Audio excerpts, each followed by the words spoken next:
In the autumn of 1879, in a Montana town called Silver Ridge, a drunken blacksmith offered a trade that made even hardened miners turn away in disgust. He would give his 20-year-old daughter, who walked with a twisted leg from a childhood accident, and his lame mare that could barely stand, in exchange for 2 bottles of whiskey and whatever charity a man might spare. Daniel Crawford, a widowed cattle rancher with a reputation for mending broken things, stood in that dusty street and saw what no one else could see. 2 lives that deserved better than the trash heap they'd been thrown on. What he did next would become the story Silver Ridge told for 50 years. Before we jump back in, tell us where you're tuning in from. And if this story touches you, make sure you're subscribed, because tomorrow I've saved something extra special for you. The September wind carried the smell of pine smoke and coal dust through Silver Ridge. The town sat in a valley between 2 mountain ranges, a place where men came to dig silver from the earth and left with either fortune or grave dirt. On this particular afternoon, the sun hung low and orange, casting long shadows across the main street where wagons creaked past the assayer's office and the general store. Daniel Crawford had come to town for supplies: nails, lamp oil, salt, pork. Nothing remarkable. He was a man of 38, tall and lean from years of ranch work, with hands scarred from rope burn and barbed wire. His hair had started to grey at the temples, and his eyes carried the quiet weight of someone who'd seen enough loss to know the value of what remained. He'd built his cattle ranch 10 miles north of town, up where the valley opened into grazing land, and he ran it alone except for 2 hired hands who came seasonally.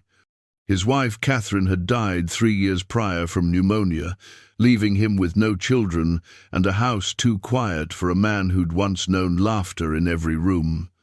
He'd learned to fill his days with work, mending fences, breaking horses, driving cattle to market, but the silence still found him at night. He was loading a crate of supplies into his wagon when he heard the commotion outside the Lucky Dollar Saloon. Frank Sullivan staggered through the swinging doors, one hand gripping a whiskey bottle, the other waving dramatically at the crowd forming on the street. He was a thick-set man gone to seed, his blacksmith's arms still muscular, but his belly swollen from years of drinking away his wages. His face was flushed red, veins visible across his nose, and his eyes held that glassy shine of someone who'd stopped counting drinks before noon. "I got a proposition," Frank shouted, his words slurring together. "A fair trade for any man with sense." Behind him, moving slowly and carefully, came a young woman. She held the reins of a horse, a grey mare that limped badly on her front left leg, head hanging low with pain or exhaustion. The woman herself walked with a pronounced limp, her right leg dragging slightly with each step, the result of a wagon accident when she was 7 that had crushed the bones and left them healed and crooked. Margaret Sullivan, everyone called her Maggie, was 20 years old, thin from too many missed meals, with brown hair pulled back in a braid that had come half undone. Her dress was patched in a dozen places, faded from dark blue to something closer to grey, but her face held a quiet dignity that suffering hadn't managed to break. Her eyes were clear and intelligent, watching the crowd with the careful assessment of someone who'd learned to measure danger before it arrived. Daniel recognized her. He'd seen her occasionally in town, always trailing behind her father, always silent. He knew her mother had died in childbirth, along with what would have been a baby brother, and that Frank Sullivan had blamed his daughter for surviving when his wife had not. The whole town knew Frank drank his smithy earnings and left his daughter to fend for whatever scraps remained. "This mare here," Frank announced, gesturing broadly at the limping horse. "She's a fine animal. Just needs some rest, and she'll be good as new. And my daughter, he waved dismissively toward Maggie. She can cook, clean, sew, read even, smart as a whip when she ain't being useless. The crowd shifted uncomfortably. A few men laughed nervously. Most looked away. I'll trade 'em both, Frank continued, his voice rising. The lame horse and the lame girl, for 2 bottles of good whiskey and whatever a charitable Christian man might offer. They're both eating me out of house and home, and I got better uses for my resources. Maggie stood perfectly still, her face blank, but Daniel saw her knuckles whiten where she gripped the mare's reins. The horse nuzzled weakly against her shoulder, and she reached up to steady the animal with her free hand. "You can't sell a person, Sullivan," someone called from the crowd. Frank spat in the dirt. "I ain't selling nobody. I'm offering an arrangement. She eats, she works. That's hired help, ain't it? And the horse comes with 2, for the price of, well, 2 bottles and a handshake." The sheriff, an older man named Porter, stepped forward from the doorway of his office. "Frank, you're drunk. Go sleep it off." "I'm offering a business deal," Frank insisted. "Anybody here man enough to take it?" The crowd began to disperse. Men shook their heads and muttered. Women pulled their children away. Within moments, only a handful of onlookers remained, and most of them were watching to see if the sheriff would haul Frank to jail for the night. Daniel Crawford stood beside his wagon, 50 feet away, watching it all unfold. He felt something tighten in his chest, anger, yes, but also recognition. He'd seen broken things before. He'd spent 3 years learning to survive his own brokenness after Catherine died. He understood what it meant to be written off, to be seen as something past saving. He looked at the girl, at Maggie, standing there with her chin lifted despite everything, holding the reins of a horse that could barely stand.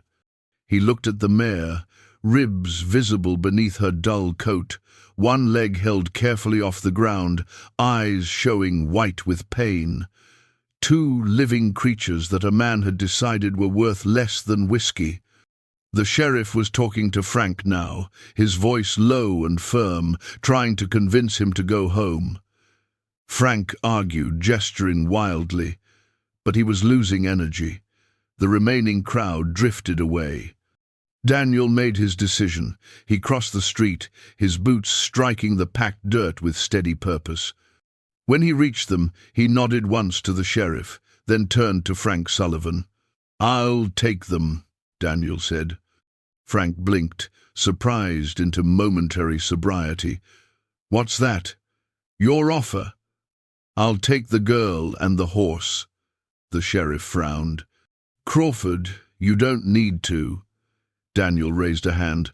"I'm not buying anybody, Porter, but I've got work on my ranch, and I can use help. Miss Sullivan here looks capable, and I've doctored lame horses before. I'll give her wages and a place to stay. The mare gets treatment and a chance to heal. That's the arrangement." Frank's eyes narrowed, calculating. "What about the whiskey?" "You'll get nothing from me," Daniel said flatly. "But I'll take them both off your hands, and you won't have to feed them anymore. That's the deal." For a moment, Frank looked like he might argue. Then he shrugged, already losing interest now that the spectacle was over. "Fine, she's yours. Horse too. I'm done with both of 'em." He turned and stumbled back toward the saloon. Daniel looked at the sheriff. Porter studied him for a long moment, then nodded slowly. "You're a better man than most, Crawford. Make sure the girl knows she's got choices." "She will." The sheriff tipped his hat and walked away. Daniel turned to face Maggie Sullivan. She stood very still, her eyes locked on his face, searching for something intent, maybe, or threat. The mare leaned heavily against her, breathing hard. "Miss Sullivan," Daniel said quietly, removing his hat. "My name's Daniel Crawford. I run a cattle ranch north of here. I could use help with cooking and mending, and I've got a stable with room for your horse. I'll pay fair wages, $3 a week, plus room and board. You'll have your own space, door that locks from the inside. You're free to leave any time you choose." She stared at him, disbelief and suspicion warring on her face. When she finally spoke, her voice was hoarse, as if she hadn't used it in days. "Why would you do that?" Daniel met her eyes steadily. "Because I've got work that needs doing, and you look capable. And because that mare deserves a chance to heal, and I've got the knowledge to help her." "I walk with a limp," Maggie said, her voice challenging now. "I'm slow, can't run, can't ride most horses, can't do heavy lifting on my bad side." "Can you cook?" "Yes." "Can you mend clothing and harness?" "Yes." "Can you read and keep accounts?" She hesitated.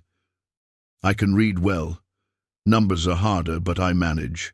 "Then you can do the work I need done," Daniel said simply. "The limp doesn't matter to me. I'm not running a foot race. I'm running a ranch."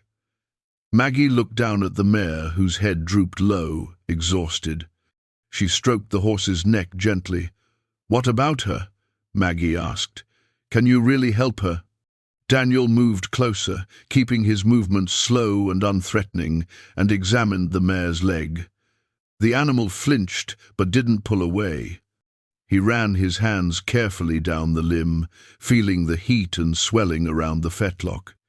"She's got an abscess in the hoof," he said. "That's what's causing the lameness. It's infected, needs draining and cleaning. After that, proper care and rest.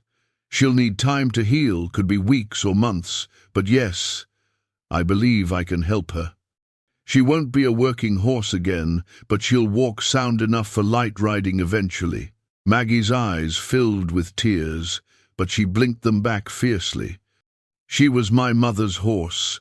My father never forgave her for surviving when my mother didn't, just like he never forgave me." Daniel felt something crack open in his chest. He replaced his hat and kept his voice gentle. "I lost my wife 3 years ago," he said. "Pneumonia took her in a week. I know what it's like to be angry at the world for taking the wrong person. But that anger doesn't give a man the right to be cruel to what's left. Your father's a fool, Miss Sullivan, and you and this mare deserve better." She looked at him, then really looked at him, and something shifted in her expression. Not trust yet, but maybe the possibility of it. "If I come with you," she said slowly, "and I don't like the arrangement, you'll let me leave? You have my word. And you'll treat the mare, whether I stay or not?" "Yes." She drew a shaky breath, then nodded once, decisive. "All right, Mr.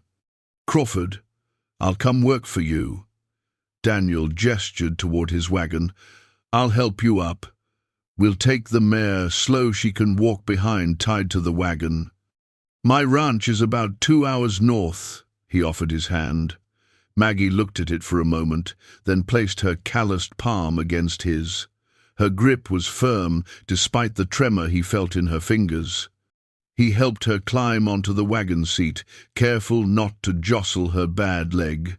He tied the mare's lead rope to the back of the wagon, making sure there was enough slack for the animal to move comfortably. Then he climbed up beside Maggie and took the reins. As they pulled away from Silver Ridge, Daniel saw curtains move in the windows. People watched them go, the rancher and the lame girl and the broken horse. Let them watch, he thought. Let them think about what they wanted. Beside him, Maggie sat straight-backed, despite her exhaustion, her hands folded in her lap. She didn't look back at the town or the saloon where her father had disappeared. She kept her eyes fixed on the road ahead. The sun dropped lower, painting the mountains gold and purple. The wagon wheels creaked in their familiar rhythm. Behind them, the grey mare limped slowly but steadily, following the wagon north toward something neither she nor Maggie had known in a very long time. Toward the possibility of healing. The wagon rolled north through the valley as the afternoon stretched into evening. Daniel kept the horses at an easy pace, mindful of the lame mare trailing behind. The road wound between stands of lodgepole pine and open meadows where elk grazed in the distance, their heads lifting to watch the wagon pass. Maggie sat rigid beside him, hands clasped tight in her lap. She hadn't spoken since they left Silver Ridge, and Daniel didn't press her. Some silences needed respecting. He focused on the road, on the rhythm of hoofbeats and wheel creaks, giving her space to process what had just happened to her life. After an hour, he slowed the wagon near a creek that crossed the road. The water ran clear over smooth stones, and cottonwood trees offered shade from the lowering sun. "We'll rest here," Daniel said, setting the brake. "Let the horses drink, check on your mare." He climbed down and went to unhitch the team, leading them to the water. Maggie remained seated, uncertain, until Daniel glanced back at her. "There's biscuits and dried apples in the saddlebag behind the seat," he said. "Help yourself. We've got another hour yet before we reach the ranch." She moved slowly, retrieving the food with careful movements. Her leg had stiffened during the ride, Daniel noticed, and she winced as she shifted her weight. He said nothing about it, just tended to the horses and then walked back to check on the grey mare. The animal stood with her head low, favoring the injured leg. Daniel untied her from the wagon and led her carefully to the creek edge. She drank deeply, grateful, and he took the opportunity to examine the hoof again in better light. "She's hurting worse than I thought," he said, more to himself than to Maggie. "We'll need to work on her tonight when we get home, not wait till morning." Maggie had climbed down from the wagon now, limping over to join him. She carried 2 biscuits and held one out to him without a word. He took it, nodded his thanks, and they ate standing by the creek, watching the mare drink. "What's her name?" Daniel asked. "Dust," Maggie said quietly. "My mother called her that because she was born during a dust storm. Said she came into the world fighting." "Good name for a fighter," Daniel said. He studied the mare's dull coat and protruding ribs. "When's the last time she had grain?" Maggie's jaw tightened. 3 months, maybe more. My father said oats were wasted on useless animals. She's been getting grass and whatever hay scraps I could sneak her." Daniel felt anger rise in his throat, but swallowed it down. Getting mad wouldn't change what had already happened. He finished his biscuit and brushed the crumbs from his hands. "Preparing and narrating this story took us a lot of time, so if you are enjoying it, subscribe to our channel. It means a lot to us." Now back to the story. "She'll get grain tonight," he said. "Warm mash to start, since her gut's not used to it. We'll build her strength back slow." Maggie watched him with those careful, measuring eyes. "You really know how to treat horses?" "I've worked with animals my whole life," Daniel said. "My father was a veterinarian back in Illinois before we moved west. I learned from him before he passed. Treated everything from prize stallions to mules with colic. Your mare's condition is bad, but I've seen worse come back." He saw something flicker across Maggie's face. Hope, maybe, or the dangerous edge of letting herself believe in something. They returned to the wagon. Daniel helped Maggie back onto the seat, noting how she tried to hide the pain in her leg. Once she was settled, he retied Dust to the wagon and climbed up beside her. The road climbed gradually as they left the valley floor. The air grew cooler, carrying the sharp scent of pine resin and the distant promise of snow from the high peaks. The sun dropped behind the western mountains, painting the sky in shades of copper and violet. "Is it much farther?" Maggie asked. Her voice was tired now, the careful controls slipping. 20 minutes, Daniel said. "You'll see the fence line soon, then the north pasture. House sits above the creek where the land levels out. Are there other people working there?" He heard the nervousness beneath the question. "2 hired men, but they're down at the South Range right now, moving cattle to winter grazing. Won't be back for another week. It'll just be us for a bit." She absorbed this silently. He couldn't tell if it relieved her or frightened her. "There's a root cellar stocked for winter," he continued, keeping his voice steady and practical. "Smokehouse out back with venison and bacon hanging. Chickens in the coop need feeding morning and evening. The well's close to the house. Got a good pump. Kitchen's got a wood stove that heats decent, and there's a fireplace in the main room." He was giving her the lay of things, letting her understand what she was walking into. Not promises, just facts. "The room I mentioned," he went on, "it's off the back of the house. Used to be a storage room, but I cleaned it out last year, put in a bed and a dresser. Window faces east, gets morning light. Door's got a bolt on the inside. Keys in the lock." Maggie turned to look at him then. "Why are you telling me all this?" "So you know what to expect," Daniel said simply. "So you don't have to wonder or worry about what you're walking into blind." She studied his profile in the fading light. "Most men wouldn't bother explaining." "I'm not most men." The fence line appeared ahead, rails running along both sides of the road, marking the boundary of Crawford. Land. Beyond it, cattle grazed across rolling grassland that stretched toward the darkening foothills. "This is all yours?" Maggie asked, and for the first time he heard something other than fear or exhaustion in her voice, maybe wonder. 2,000 acres, Daniel said. "About 300 head of cattle, give or take. It's not the biggest spread in Montana, but it's mine, paid for free and clear. Built it from nothing over 15 years. The road curved, following the creek, and then the house came into view. It was a solid timber structure, single-story but sprawling, with a wide covered porch that wrapped around 2 sides. The roof was steep-pitched to shed snow, and a stone chimney rose from the center. Behind it stood a large barn, a smaller stable, a chicken coop, and various outbuildings arranged in practical order. Everything looked well-maintained, sturdy, built to last. Lamplight glowed in one window. Daniel had left it burning that morning, a habit from his years living alone. "It's bigger than I expected," Maggie said softly. "Catherine and I planned to fill it with children," Daniel said, and his voice carried the weight of old grief. "Never happened.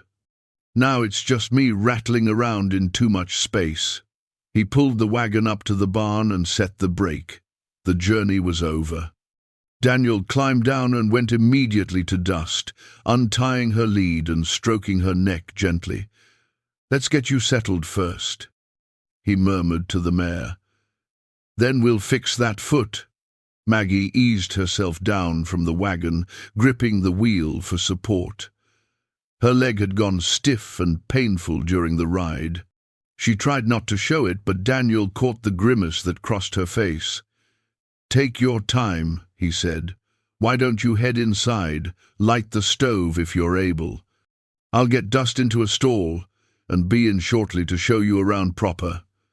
She hesitated, caught between pride and practicality. Finally, she nodded and limped toward the house, her canvas bag clutched in one hand. Daniel led the mare slowly to the stable. The building was clean and organized, 6 stalls on each side with a wide center aisle. Fresh straw bedded the floors, and tack hung neatly on the walls. He chose a stall near the door, large and well ventilated, with a window that let in the last of the twilight. He settled dust inside, filled a bucket with clean water, and measured out a small portion of grain mixed with warm water from the house pump. The mare ate slowly, her movements careful, and Daniel spoke to her in low, soothing tones while he worked. "You're safe now," he told her. "Going to hurt a bit when I drain that abscess, but then you'll start feeling better. Give it time, girl, give it time." He left her to eat and went to check on Maggie. Inside, the house smelled of wood smoke and the faint mustiness of a place lived in by one person for too long. The main room held a stone fireplace, a worn sofa, a dining table with 4 chairs, and shelves lined with books. A braided rug covered the floor, and deer antlers hung above the mantel alongside a rifle and a photograph in a simple frame. A young woman with kind eyes and dark hair pulled back in a bun. Catherine. The kitchen opened off to the right, and Daniel found Maggie there, standing uncertainly by the wood stove. She'd managed to get a fire started. He could see the orange glow through the grate, but she looked lost amid the unfamiliar surroundings. "You did good with the fire," Daniel said, keeping his voice gentle. "Let me show you where things are."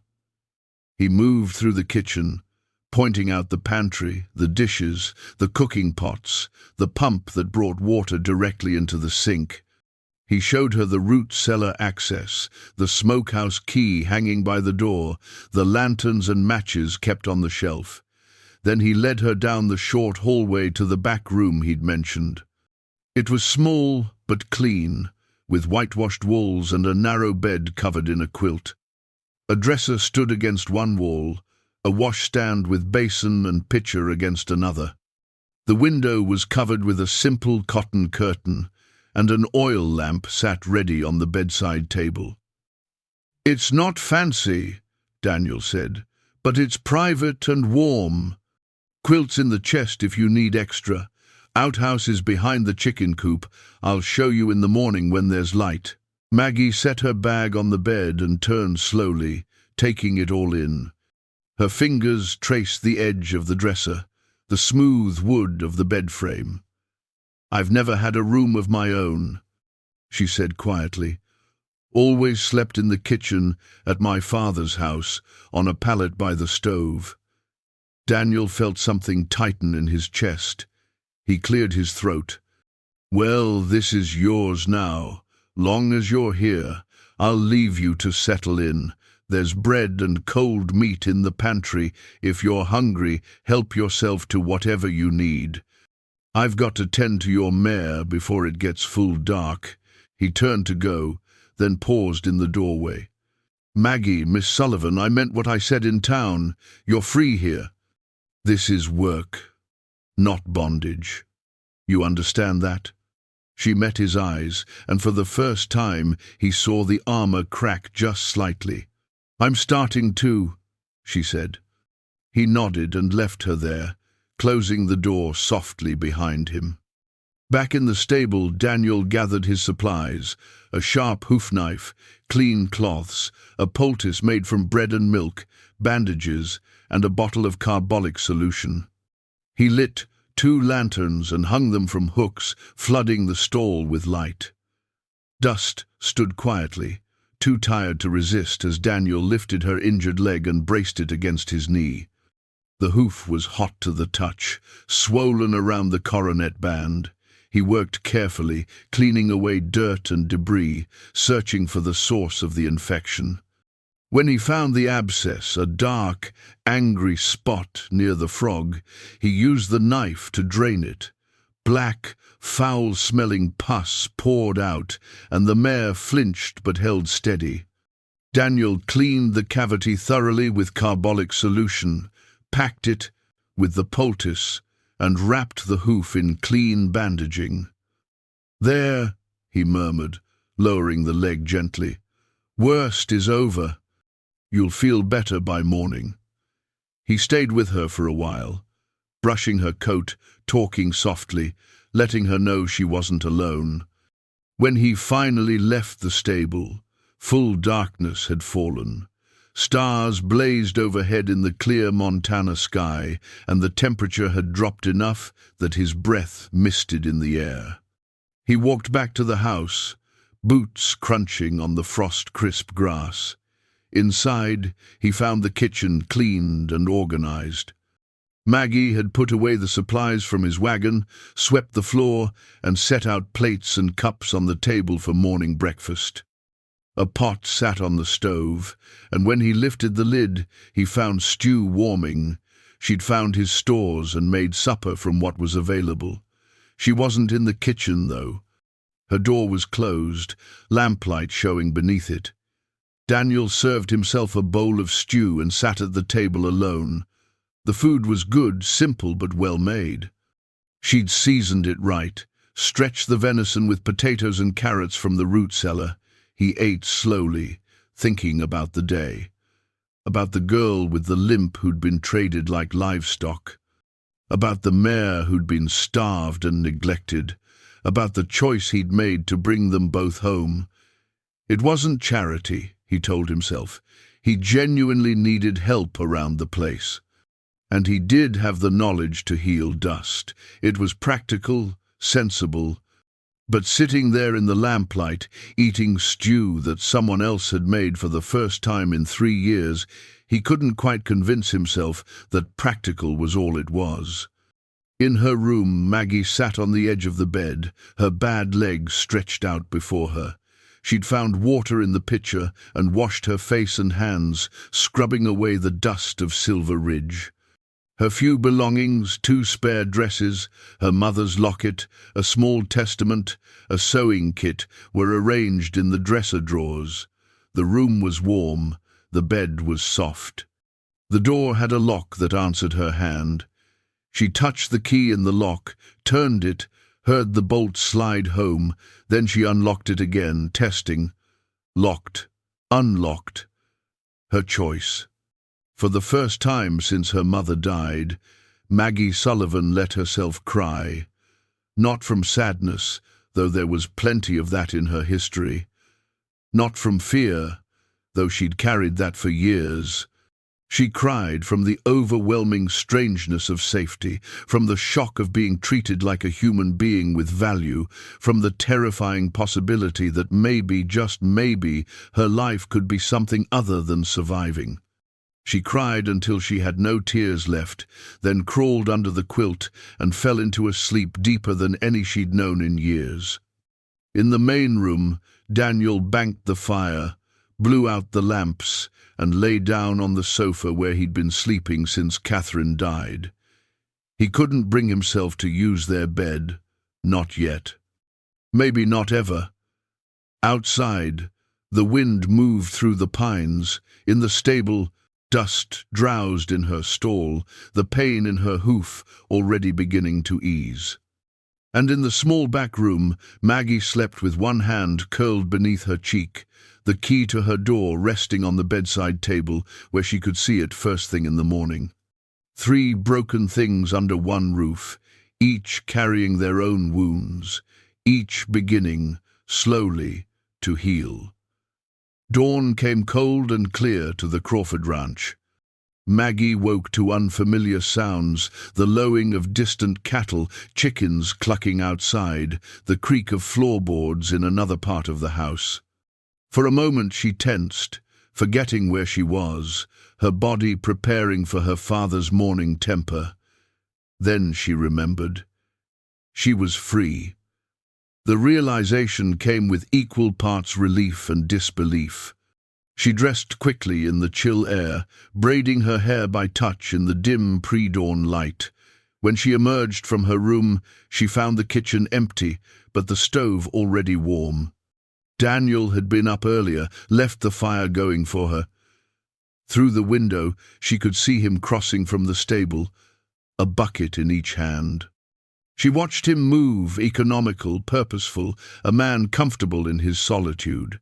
Then she turned to the pantry and began taking stock of what needed doing. By the time Daniel came inside, stamping frost from his boots, the smell of coffee and frying bacon filled the kitchen. Biscuits sat rising on the warming shelf, and eggs waited in a bowl, ready for scrambling. He stopped in the doorway, surprise crossing his face. "You didn't have to. You're paying me to cook," Maggie said, not looking up from the skillet. "Figured I should earn my keep." Daniel hung his coat on the peg and washed his hands at the pump. "How'd you sleep?" "Better than I have in years." He heard the truth in it. "Good. Dust is doing better too. The swelling's already down in that hoof. She ate all her mash this morning." Maggie's hands stilled briefly on the spatula, then resumed their work. "Can I see her after breakfast?" "Course. I'll need to change her bandage around midday. You can help if you want." They ate together at the table, the morning light strengthening through the east windows. It was a quiet meal, but not uncomfortable. Daniel seemed like a man who didn't waste words, and Maggie had learned long ago that silence was often safer than speech. After breakfast, she followed him to the stable, her limp more pronounced in the morning cold. Dust stood in her stall, and when she saw Maggie, the mare nickered softly. Maggie's throat tightened with emotion. "She knows you," Daniel said. "That's good. She'll heal faster with you around." He showed Maggie how he'd treated the hoof, explaining the process as he worked. She watched intently, absorbing every detail, asking questions that showed she understood more about animal care than he'd expected. "Your father was a blacksmith," Daniel said. "You must have picked up horse knowledge from him."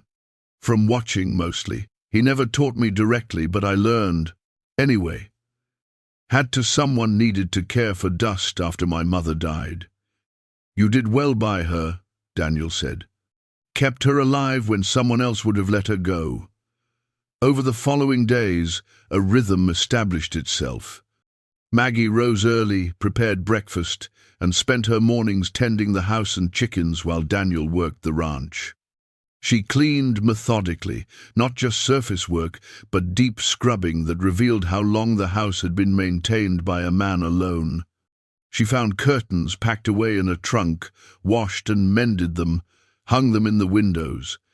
She reorganized the pantry by logic instead of randomness, repaired torn clothing she found in Daniel's mending basket, patched holes in work shirts that had been ignored for months. But it was in the kitchen where her real skill showed. Daniel had been living on basic fare: beans, bacon, biscuits, the occasional roast, simple food that kept a man going. Maggie transformed those same ingredients into meals that made him pause mid-bite, surprised by flavor he'd forgotten food could have. She made bread that came out of the oven, golden and steaming, with a crust that crackled and inside soft as cloud. She took dried apples and made them into pies, with crusts so flaky they dissolved on the tongue. She found wild herbs growing near the creek and used them to season venison stew until it tasted like something served in a city restaurant. She stretched beans with bacon and onions into a meal that stuck to the ribs and satisfied in a way plain beans never had. "Where'd you learn to cook like this?" Daniel asked one evening, finishing his second helping of chicken and dumplings. "My mother taught me before she died," Maggie said. "She'd worked in a hotel kitchen back in Street Louis before she married. Said good cooking was an art, not just fuel." "She was right," Daniel said. "This is the best meal I've had since—" He stopped, but Maggie understood. "Since your wife died," she finished gently. He nodded, looking down at his plate. "Catherine was a good cook too. Different style than yours, but she had a way with food. I got used to eating alone after she passed. Forgot what it was like to have someone care about the meal." Maggie cleared the dishes, quiet. She'd noticed the photograph on the mantel, had seen Daniel's eyes drift to it sometimes in the evening. She knew what it meant to carry grief. 3 days into her stay, Daniel came in from morning chores to find her standing on a chair in the kitchen, hammer in hand, rehanging a cabinet door that had been crooked for over a year. "Careful," he said, moving instinctively to steady the chair. "That leg is fine," Maggie said firmly. "I've been climbing on chairs my whole life. The limp doesn't make me helpless." She drove the nail home with 3 precise strikes, tested the door's swing, and nodded in satisfaction before climbing down. Daniel caught her elbow out of instinct as she stepped to the floor, but she didn't need the help. Her balance was sure, despite the crooked leg. "Where'd you learn carpentry?" he asked. "Watching my father work the smithy. Same as the horse's knowledge, I observed and figured it out." She set the hammer on the counter. "Your back porch step is loose, too.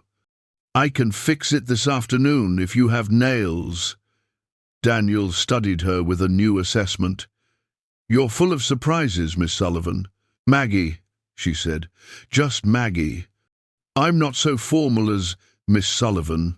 "Maggie, then," Daniel agreed. "And I'm just Daniel when we're at the house. Mr. Crawford is for when the ranch hands are around." A week passed. Dust's hoof continued to heal under Daniel's treatment and Maggie's constant attention. The mare gained weight on regular grain and hay, her coat beginning to show hints of the silver-dapple shine it had lost. She could put weight on the injured leg now without flinching, and her eyes had lost that dull look of chronic pain. Maggie spent hours in the stable with her, talking softly, brushing her coat, cleaning her stall. Daniel noticed that the mare wasn't the only one transforming. Maggie herself stood straighter, moved with more confidence. The perpetual wariness in her eyes was softening, replaced by something that looked almost like contentment. On the 8th day, Daniel's ranch hands returned from moving the cattle. Maggie heard them before she saw them, loud voices, the jingle of spurs, boots on the porch. She tensed, her old instincts flaring. Strange men meant danger in her experience. Daniel must have sensed it. He appeared in the kitchen doorway. "It's all right," he said quietly. "That's just Ben and Charlie, coming back from the South Range. They're good men, both of them. You're safe." The door opened, and 2 cowboys entered, dusty and trail-worn. The first was a tall, rangy man in his 50s, with a grey mustache and eyes that crinkled at the corners from years of squinting into the sun. The second was younger, maybe 25, with an open, friendly face and shoulders broad from hard work. Both stopped short when they saw Maggie. "Well now," the older man said, removing his hat. "Daniel, you didn't mention you had company." "Ben, Charlie," Daniel said evenly. "This is Maggie Sullivan. She's working here now, managing the house and cooking. Maggie, this is Ben Tucker and Charlie Morrison. They've been with me for 3 years. Ben's weathered face showed surprise but not judgment. "Ma'am," he said politely. "Pleasure to meet you." Charlie grinned. "If that smell is supper cooking, then you're already my favorite person on this ranch." Maggie felt some of her tension ease. These men looked at her face, not her limp, spoke to her like a person, not property. "Stew will be ready in an hour," she said. "There's coffee on the stove if you want to wash up first." "Yes, ma'am," Charlie said enthusiastically. "We've been eating campfire beans for a week. Real cooking sounds like heaven." The men headed out to clean up, and Daniel turned to Maggie. "See? Nothing to worry about." That evening, the 4 of them ate together at the table. Ben and Charlie devoured their food with the appreciation of men who'd been living rough. Between bites, they reported on the cattle, the condition of the south pasture, a fence line that needed mending. Found 3 calves separated from their mothers, Ben said. Brought them up to the near pasture where we can keep an eye on them. Good, Daniel said. We'll check them tomorrow. Charlie looked at Maggie curiously. Daniel mentioned you brought a horse. The grey mare in the end stall? That's Dust, Maggie said. She was lame when we arrived. Daniel's been treating her. She's doing better, Daniel added. Abscess is healed, swelling's down. Give her another few weeks and she'll be sound for light work. Ben nodded approvingly. You always did have a gift with animals, boss. He turned to Maggie. He once brought back a colt everyone said should be put down. Broken leg, infected. Daniel worked on that animal for 2 months, and it went on to be the best cow pony on the ranch. I just gave it time to heal, Daniel said uncomfortably. That's all any creature needs sometimes, Maggie said softly. Time and someone who believes they're worth saving. The men exchanged glances, hearing something deeper in those words. After supper, Ben and Charlie headed to the bunkhouse, but Ben paused at the door. Miss Sullivan? That was the finest meal I've had in 6 months. You're a blessing to this place. When they were gone, Maggie cleared the dishes while Daniel banked the fire. She washed while he dried, and the domestic routine felt strange and comfortable all at once. They seem like good men, Maggie said. They are. Ben's steady as bedrock, and Charlie works harder than 2 regular hands. They'll treat you respectful, I promise you that. Maggie handed him the last plate. I believe you.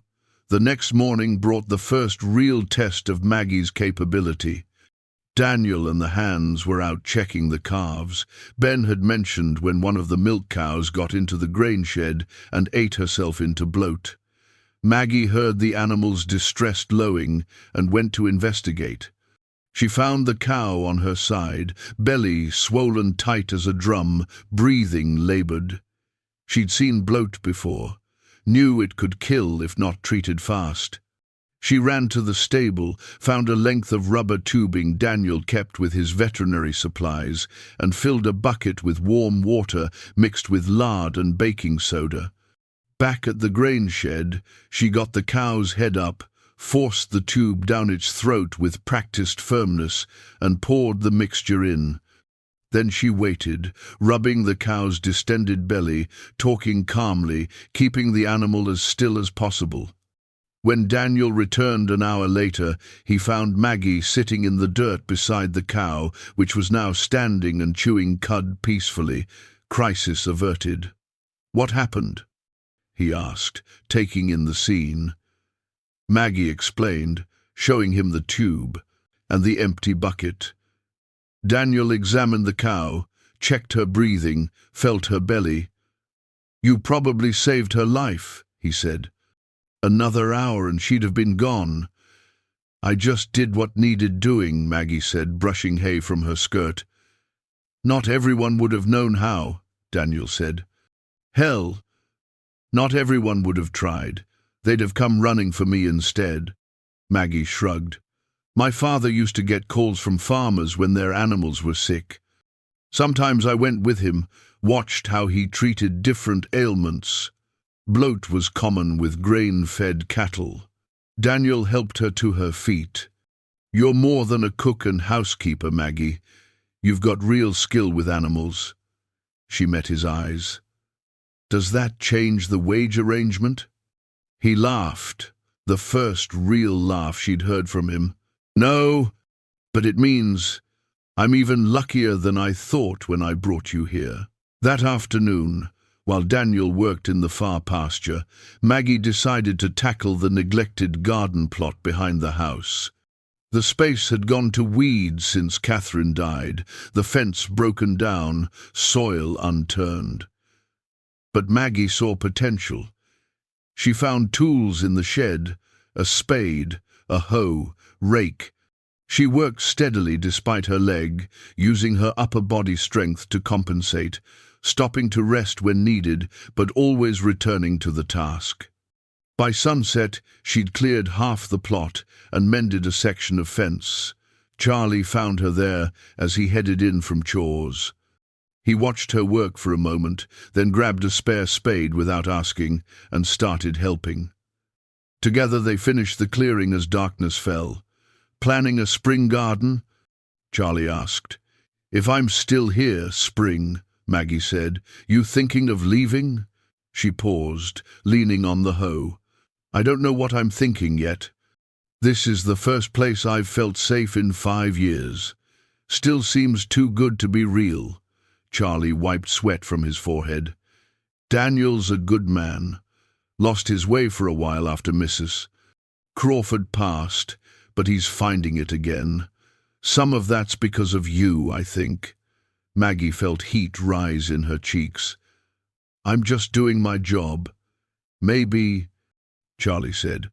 "But this place feels different than it did 2 weeks ago. Feels alive again." 2 weeks became 3. Maggie's competence revealed itself in a dozen small ways.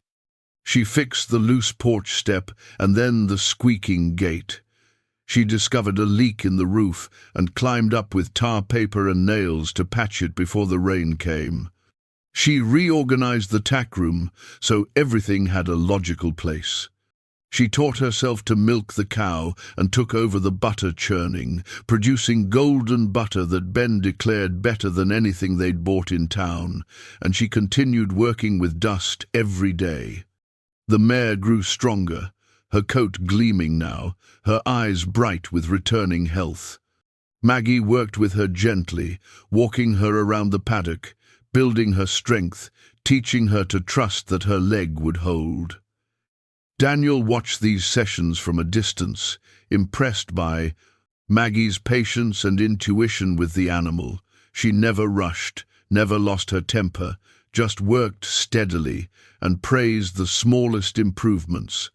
One evening, as Maggie led Dust back to the stable after their exercise, Daniel joined her. "She's almost sound," he said. "Another week or 2 and you could ride her if you wanted." Maggie's hand stilled on the mare's neck. "I haven't ridden since the accident that hurt my leg. My father said I'd fall and break my fool's neck." "Your father said a lot of things that weren't true," Daniel replied. "You've got good balance and a natural seat. I've watched you move around her. You've got the instincts for it." "You think so?" "I know so." He paused, then added carefully, "I could teach you, if you'd like. Properly, I mean. Not just sitting on her back, but real riding." Maggie looked up at him, something shifting in her expression. "Why would you do that?" "Because you deserve to know what it feels like to move fast without it hurting," Daniel said simply. "To feel powerful instead of limited." Her eyes filled with tears, but she blinked them back. "I'd like that," she said softly. "I'd like that very much."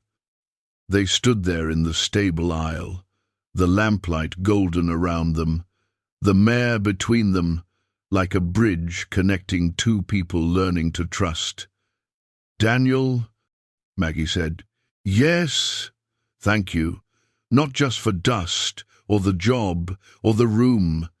For seeing me as something more than broken."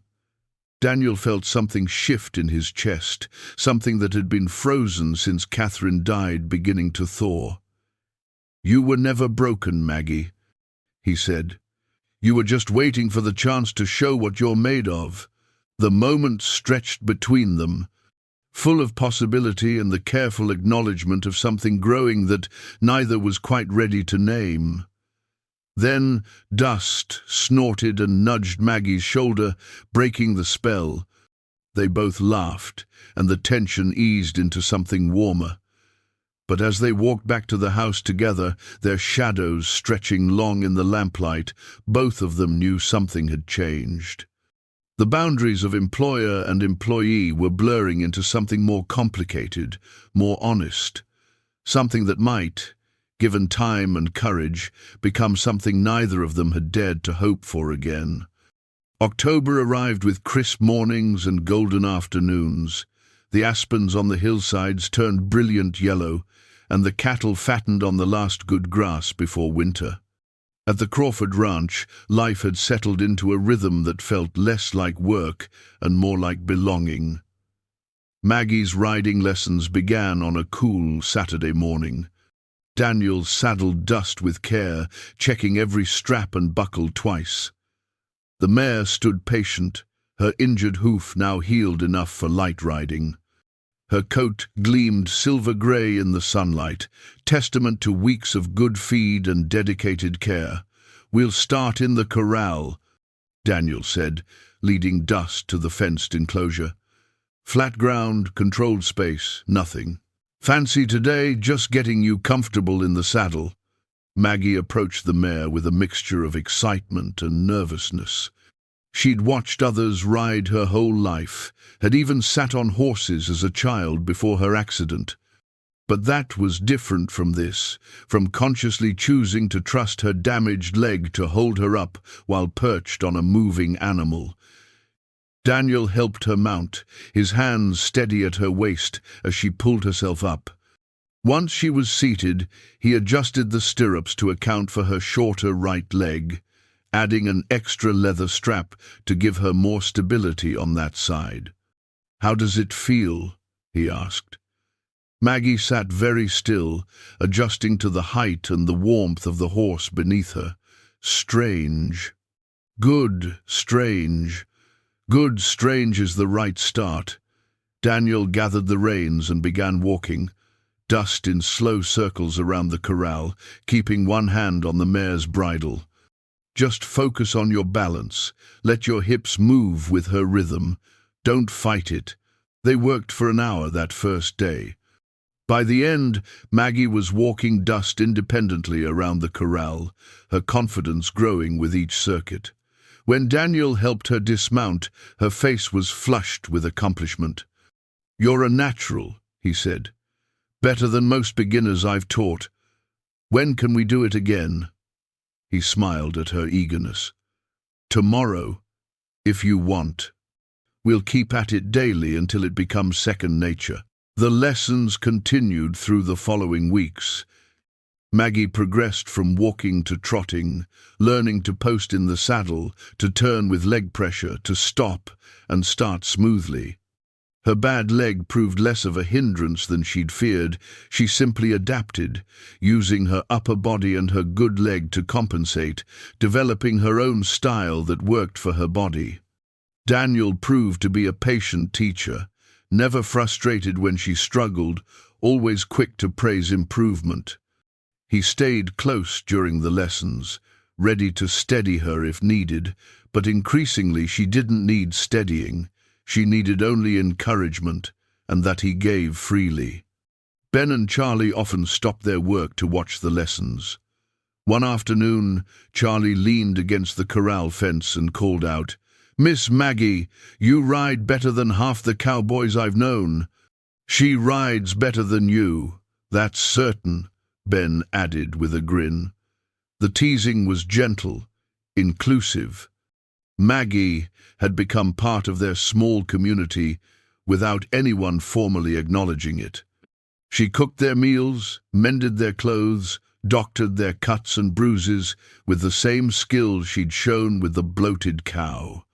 In return, they treated her with the respect they'd give any valued member of the ranch.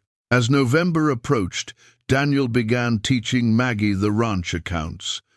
She'd mentioned her basic arithmetic skills, but he discovered she had an intuitive grasp of numbers that went beyond basic. She could spot errors in ledgers, find patterns in expenses, suggest economies that made sense. "You've got a head for business," Daniel said one evening as they worked through the books together at the kitchen table. "See, here you caught a mistake I'd been carrying forward for 3 months. Would have cost me $20 by year's end." Maggie studied the columns of figures, her finger tracing the calculations. It's like solving a puzzle, finding where things don't fit and fixing them.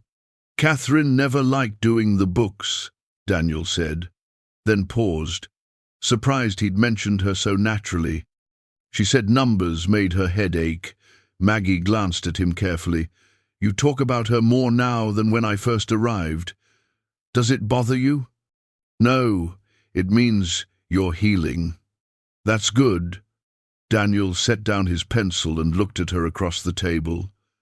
I think we're both healing. You notice that? Maggie met his eyes. Yes, I have noticed. Something passed between them in that moment, an acknowledgement of what was growing between them, unspoken but understood. Then Maggie returned her attention to the ledger, and Daniel did the same, but both of them were smiling. The first snow came in mid-November, light dustings that melted by afternoon. Daniel decided it was time to make a supply run to Silver Ridge before winter locked them in. They'd need flour, sugar, coffee, lamp oil, various staples to see them through to spring. I'll need to go to town Saturday, Daniel announced at breakfast. Maggie, you should come. You'll need warmer clothes for winter, boots that fit better. I'll stand you the cost and take it from your wages gradual. Maggie's fork paused halfway to her mouth. I don't need... You need winter gear, Daniel said firmly. Montana cold isn't like whatever you're used to. Come with me. We'll make a day of it. Ben and Charlie exchanged knowing looks across the table, but said nothing. Saturday dawned clear and cold. Maggie dressed in her best dress, which meant her least patched one, and braided her hair with care. Daniel hitched the team to the wagon, and they set out for Silver Ridge with the sun just clearing the eastern peaks. The journey took 2 hours. They talked easily now, conversation flowing naturally between them. Daniel pointed out landmarks, told her the history of different ranches they passed. Maggie asked questions about cattle breeding, about winter preparations, about the differences between Montana and Illinois where he'd grown up. You're curious about everything, Daniel observed. I spent 20 years being told my opinions didn't matter, Maggie said. Now I'm making up for lost time. When Silver Ridge came into view, Maggie felt her stomach tighten. She hadn't been back since the day her father traded her away. The town looked different somehow, smaller, less threatening. Or maybe she was different. Daniel seemed to sense her tension. You all right? Yes, just strange being back. We don't have to stay long. Get what we need and head home. They started at the general store. Mr. Hayward, the proprietor, looked up from his counter as they entered. His eyes widened slightly when he saw Maggie, but he recovered quickly. Mr. Crawford, he said politely. Miss Sullivan, what can I do for you? Winter supplies, Daniel said, handing over a written list. And Miss Sullivan needs to look at your clothing section, coat, boots, gloves for winter work. While Mr. Sullivan, Hayward gathered the supplies, Maggie examined the ready-made clothing. She found a wool coat, sturdy and plain, that fit well enough. Good leather boots that would keep her feet dry. Lined gloves that would protect her hands during barn chores. Daniel came to stand beside her as she examined the boots. Those'll do? They're expensive. They're necessary. Get them. When they brought everything to the counter, Mr. Hayward tallied the bill. It came to more than Maggie had expected. She started to protest, but Daniel was already counting out coins. My ranch, my responsibility to outfit my workers properly, he said. Then, more quietly to Maggie, we'll settle it between us later. Don't argue in public. As Mr. Hayward packaged their purchases, his wife emerged from the back room. Mrs. Hayward was a plump woman with kind eyes and a reputation for knowing everyone's business. "Why, Maggie Sullivan," she said warmly, "I heard you were working at Crawford Place. You look wonderful, much healthier than last time I saw you." "Thank you, Mrs. Hayward. Mr. Crawford runs a good ranch." "I'm sure he does." Mrs. Hayward glanced between them with obvious curiosity. "And how are you finding the work?" "Satisfying," Maggie said simply. They were loading the wagon when they encountered trouble. Frank Sullivan emerged from the Lucky Dollar saloon, saw them, and changed direction to intercept. He looked worse than Maggie remembered, thinner, shakier, his face marked by broken capillaries and yellowed eyes. "Well, well," Frank slurred, "my daughter." All dressed up and prosperous, Daniel moved slightly, positioning himself between Frank and Maggie. "Sullivan, you're drunk." "I'm always drunk," Frank said. "At least I'm honest about what I am, unlike some folks who pretend to be righteous." Maggie kept her voice steady. "What do you want?" "Want?" Frank laughed bitterly. "I want my share. That horse you took is worth money. The girl, too, seems like. I figure you owe me." A small crowd was gathering. Daniel's voice went cold. "I owe you nothing. You abandoned your daughter and neglected your horse. I took them both in and gave them what you wouldn't care and respect. You took what was mine." "She was never yours to give away," Daniel said, his voice carrying across the street now. "No person belongs to another. What I did was offer honest work for honest wages, and Maggie accepted. That's not theft, that's freedom." Frank lunged forward, but his coordination was shot. Daniel caught him by the shoulder and held him at arm's length easily. Sheriff Porter appeared from his office, moving quickly for a man in his 60s. "Frank, that's enough. Move along before I lock you up for disturbing the peace. He stole from me. He saved your daughter from your neglect," Porter said flatly. "Now get out of here before I find a reason to keep you in jail through Christmas."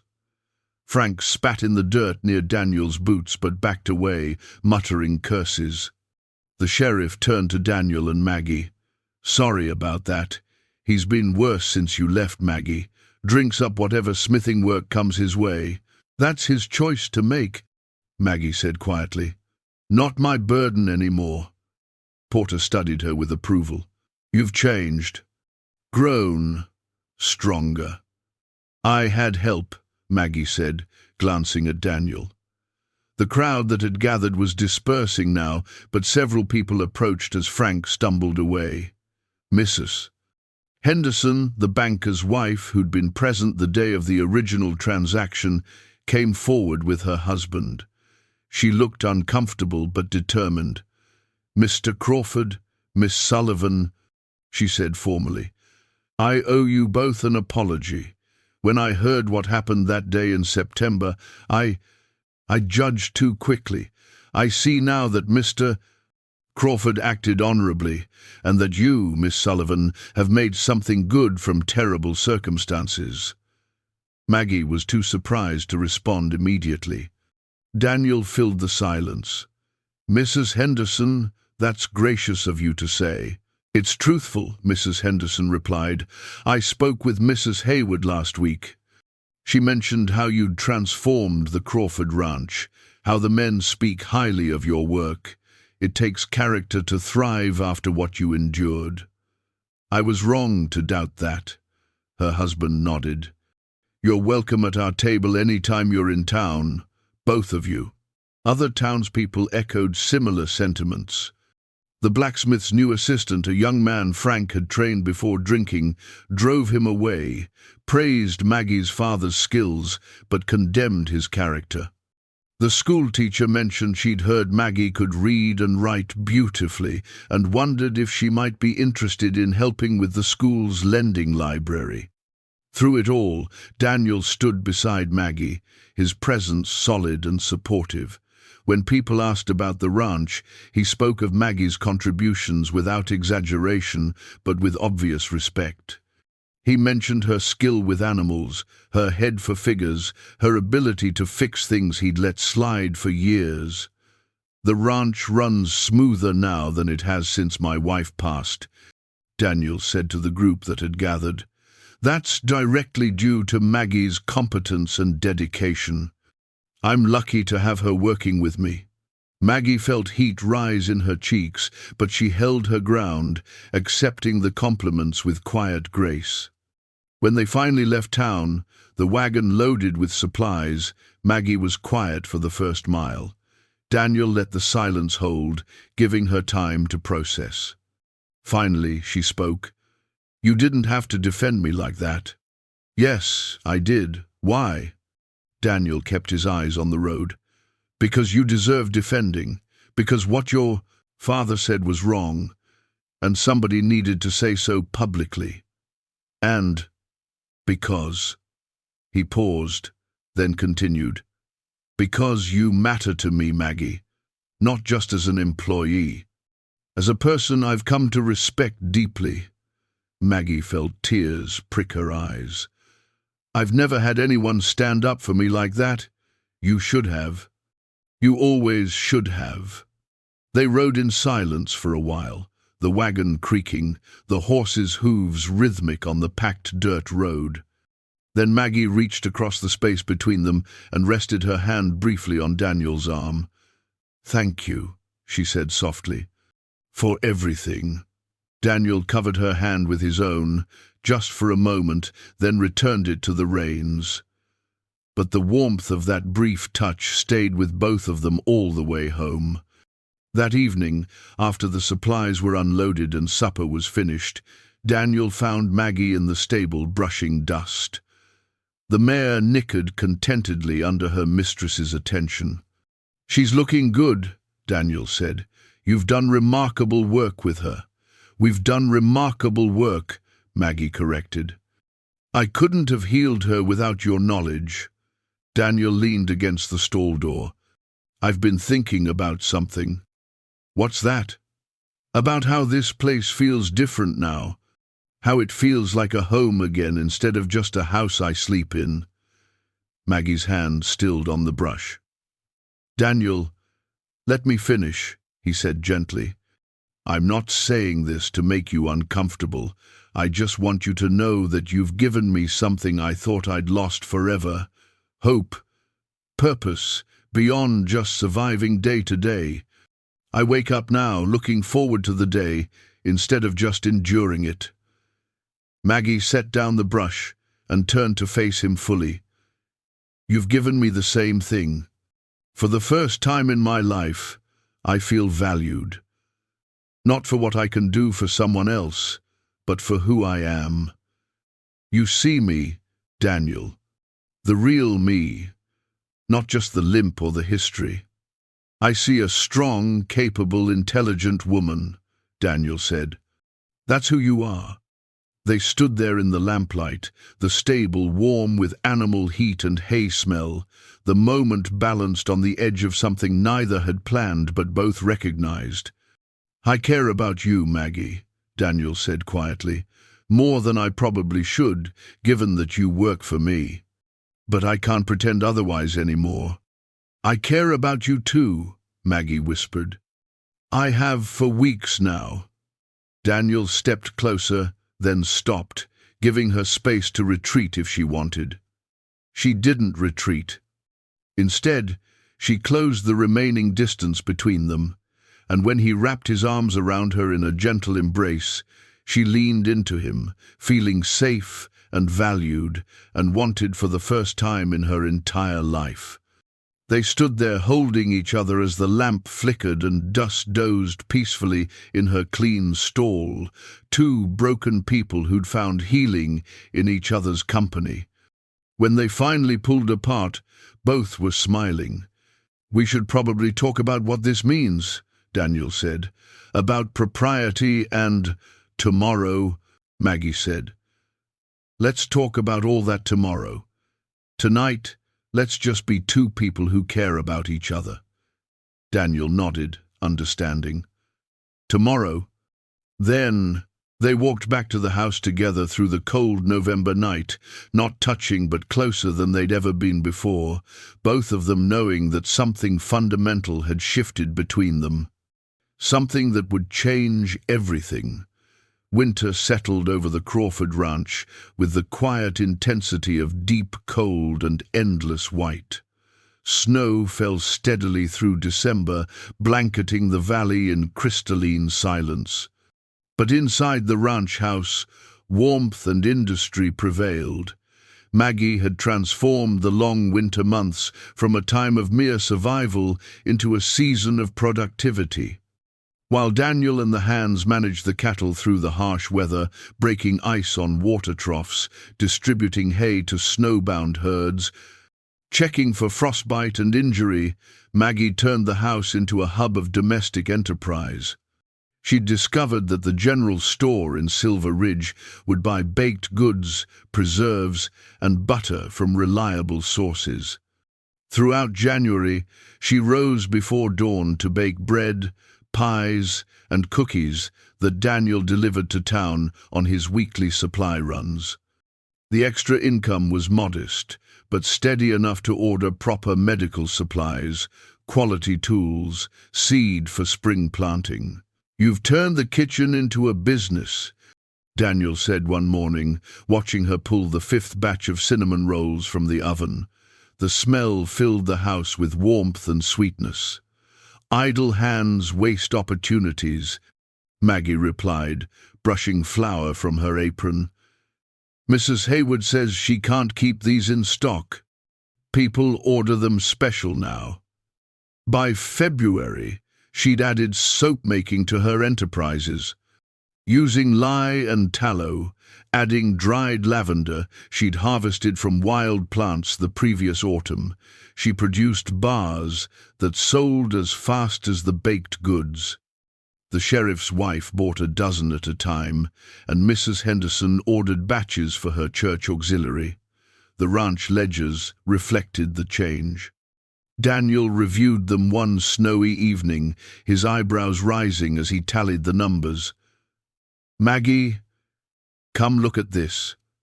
She dried her hands and joined him at the table. He pointed to the income column. "Your baking and soap sales have brought in $73 since December. That's nearly a quarter of what I make selling cattle. Is that good?" Maggie asked, uncertain. "It's extraordinary. Combined with the money you've saved by fixing things instead of replacing them, by buying in bulk when prices drop, by negotiating better rates with the feed supplier, we're ahead by almost $200 compared to last year." Maggie studied the figures. "The soap costs are lower than I estimated. I found a supplier in Helena who sells lye in bulk for half what the general store charges." Daniel shook his head in amazement. "You've got a business mind." "A real one. I just pay attention to opportunities," Maggie said. But she was pleased. The transformation wasn't only financial. The house itself had changed. Maggie had spent the dark winter evenings sewing new curtains, braiding rag rugs, refinishing the scarred kitchen table until it gleamed. She'd painted the kitchen walls a soft yellow that caught and held the lamplight. She'd organized the pantry with labeled jars and bins, created a mudroom system for wet boots and coats, installed hooks and shelves that made everything accessible. Ben and Charlie marveled at the changes. The bunkhouse, too, had received Maggie's attention. She'd sewn them quilts, installed a better wood stove she'd bought second-hand, and repaired herself, created storage solutions for their gear. "Miss Maggie, you've made this place feel less like a work camp and more like an actual home," Charlie said one evening when she delivered a basket of fresh rolls to the bunkhouse. "Everyone deserves comfort," Maggie replied. "You work hard. You should rest well." Ben, gruff and usually sparing with sentiment, cleared his throat. My wife passed away 6 years back. Haven't felt this looked after since she died. Just wanted you to know that's appreciated." The bonds between them all had deepened through the forced proximity of winter. They played cards together in the evenings, shared stories around the fire, developed the easy camaraderie of people who trusted each other. Maggie taught Charlie to read beyond the basic primers he'd learned as a child. Ben taught her to carve, and together they created a set of wooden spoons that hung in the kitchen. And through it all, the thing growing between Daniel and Maggie continued to deepen. They were circumspect around the hands, maintaining appropriate boundaries. But in private moments, working side by side at the ledgers, tending animals together in the stable, sitting by the fire after everyone else had gone to bed, they allowed themselves the quiet intimacy of two people falling in love. They didn't rush it. Both carried scars from loss and hardship that made them careful with precious things. But by March, when the snow began to melt and the first hints of spring appeared, they'd become essential to each other in ways that went far beyond employer and employee. One evening in late March, after supper, Daniel asked Maggie to walk with him to the stable. The air was crisp but no longer bitter, and the first brave crocuses had pushed through the snow near the house foundation. Dust stood in her stall, no longer gaunt and suffering but sleek and healthy. Her coat had grown thick for winter, the dappled pattern clear and beautiful. The injured hoof that had nearly killed her showed no signs of lameness. She was, by every measure, completely healed. "Look at her," Daniel said, admiration in his voice. "Hard to believe she's the same horse I saw that day in September." Maggie stroked the mare's face tenderly. She just needed time and care. "Same as anything wounded. Same as anyone wounded," Daniel corrected gently. Maggie met his eyes, understanding his meaning. She'd changed too over these months. The perpetual wariness had faded from her expression. She moved with confidence now, her limp present but no longer defining. She laughed freely, spoke her mind without fear, met challenges with competence rather than anxiety. "I've been thinking," Daniel said, his tone careful, "about the future, about what happens when spring comes full and the work changes." Maggie felt her heart speed up. "What about it?" "I don't want things to change between us," Daniel said. "But I also can't keep pretending you're just someone who works for me. You're more than that, Maggie. You've been more than that for a long time now." "Daniel, let me say this," he interrupted gently. "I loved Catherine. I'll always love her memory. But she's gone, and I'm still here.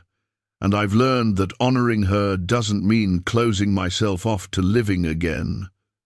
He reached out and took Maggie's hand, his work-roughened palm warm against hers. "You brought life back to this place, to me, and I don't want to lose that. I don't want to lose you." Maggie's eyes filled with tears. "Where would I go? This is the first real home I've ever had." "That's not the same as choosing to stay," Daniel said. "I want you to choose freely. Not because you feel obligated or because you need the work. I want you to choose me, choose us, because it's what you want." "It is what I want," Maggie whispered. "I've wanted it since before I let myself admit it." Daniel smiled then, and it transformed his whole face. "Then I'm asking, formal and proper, Maggie Sullivan, would you do me the honor of becoming my wife?" Maggie laughed through her tears. "That's your proposal? In a barn, with a horse's witness?" "This barn is where we first started healing," Daniel said. "Seems appropriate, but if you want something fancier, no," Maggie said quickly, squeezing his hand. "This is perfect. This is us." "And yes, Daniel Crawford, I'll marry you." He pulled her into his arms then, and they held each other while Dust looked on placidly, munching hay as if proposals were entirely ordinary occurrences. When they finally pulled apart, Daniel reached into his pocket and withdrew a small box. Inside was a simple gold band with a small garnet stone. "It was my grandmother's," he said. "My mother gave it to me before she died, said I'd know when the right woman came along.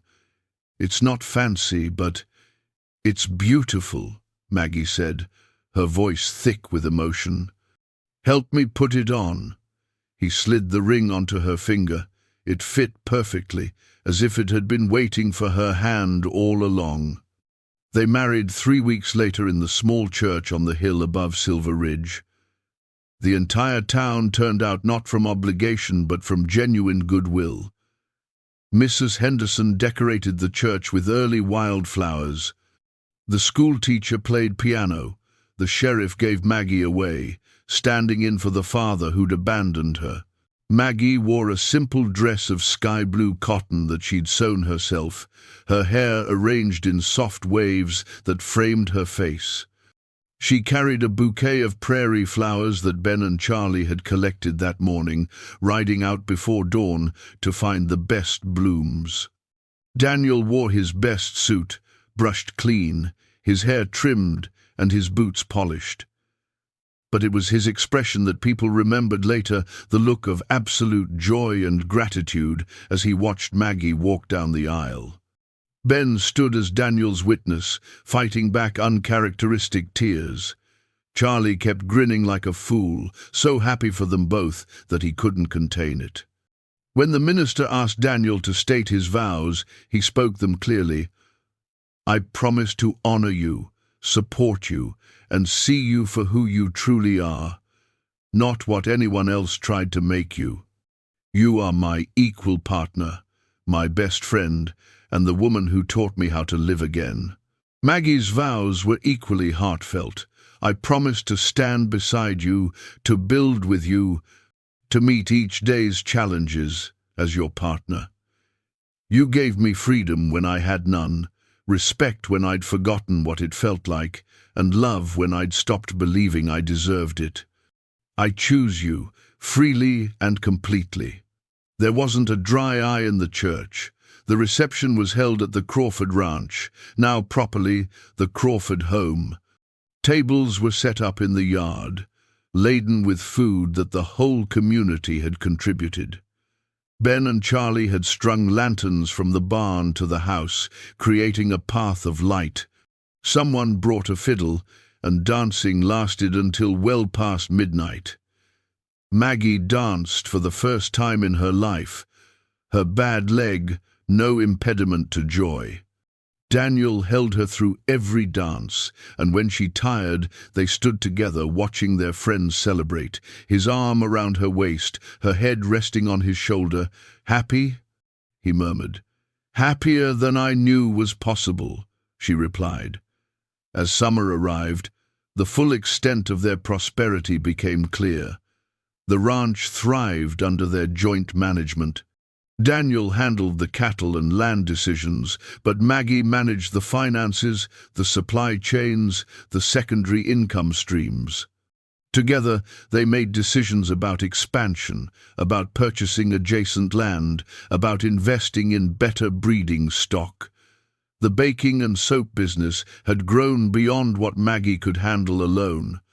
She hired 2 young women from town, daughters of struggling families who needed work, and taught them her methods.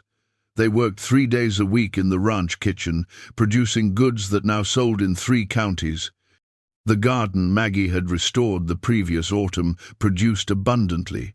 She preserved vegetables, sold surplus to restaurants in Silver Ridge and the neighboring towns, and still had plenty for the ranch's needs. The chicken flock had doubled, producing enough eggs to sell along with the baked goods. By August, the ledgers showed a profit margin Daniel had never achieved in 15 years of ranching. They'd paid off. the outstanding debts from lean years, built a proper smokehouse, purchased a young bull to improve their herd genetics, and still had money set aside for winter supplies. "We're not just surviving," Daniel said one evening, reviewing the books with Maggie. "We're actually prospering." "We make a good team," Maggie said, smiling at him across the table. "The best team," he agreed. But the prosperity wasn't just financial. It was visible in the way the ranch looked: fences straight and strong, buildings painted and repaired, animals healthy and productive. It showed in Ben and Charlie's contentment, in the pride they took in their work, in the way they talked about the ranch as ours instead of Crawford's. Most of all, it showed in Daniel and Maggie themselves. Daniel had regained the weight he'd lost in his grieving years, moved with energy instead of simply going through motions. His eyes held light again, and his rare smiles came more frequently. Maggie had transformed entirely. The thin, frightened young woman traded for a horse had become a confident businesswoman, a capable partner, a respected community member. She walked with her head high, spoke her mind with assurance, met challenges with creative solutions. The limp remained, but it no longer defined her. It was simply part of who she was, a survivor, a fighter, a woman who'd overcome everything life had thrown at her.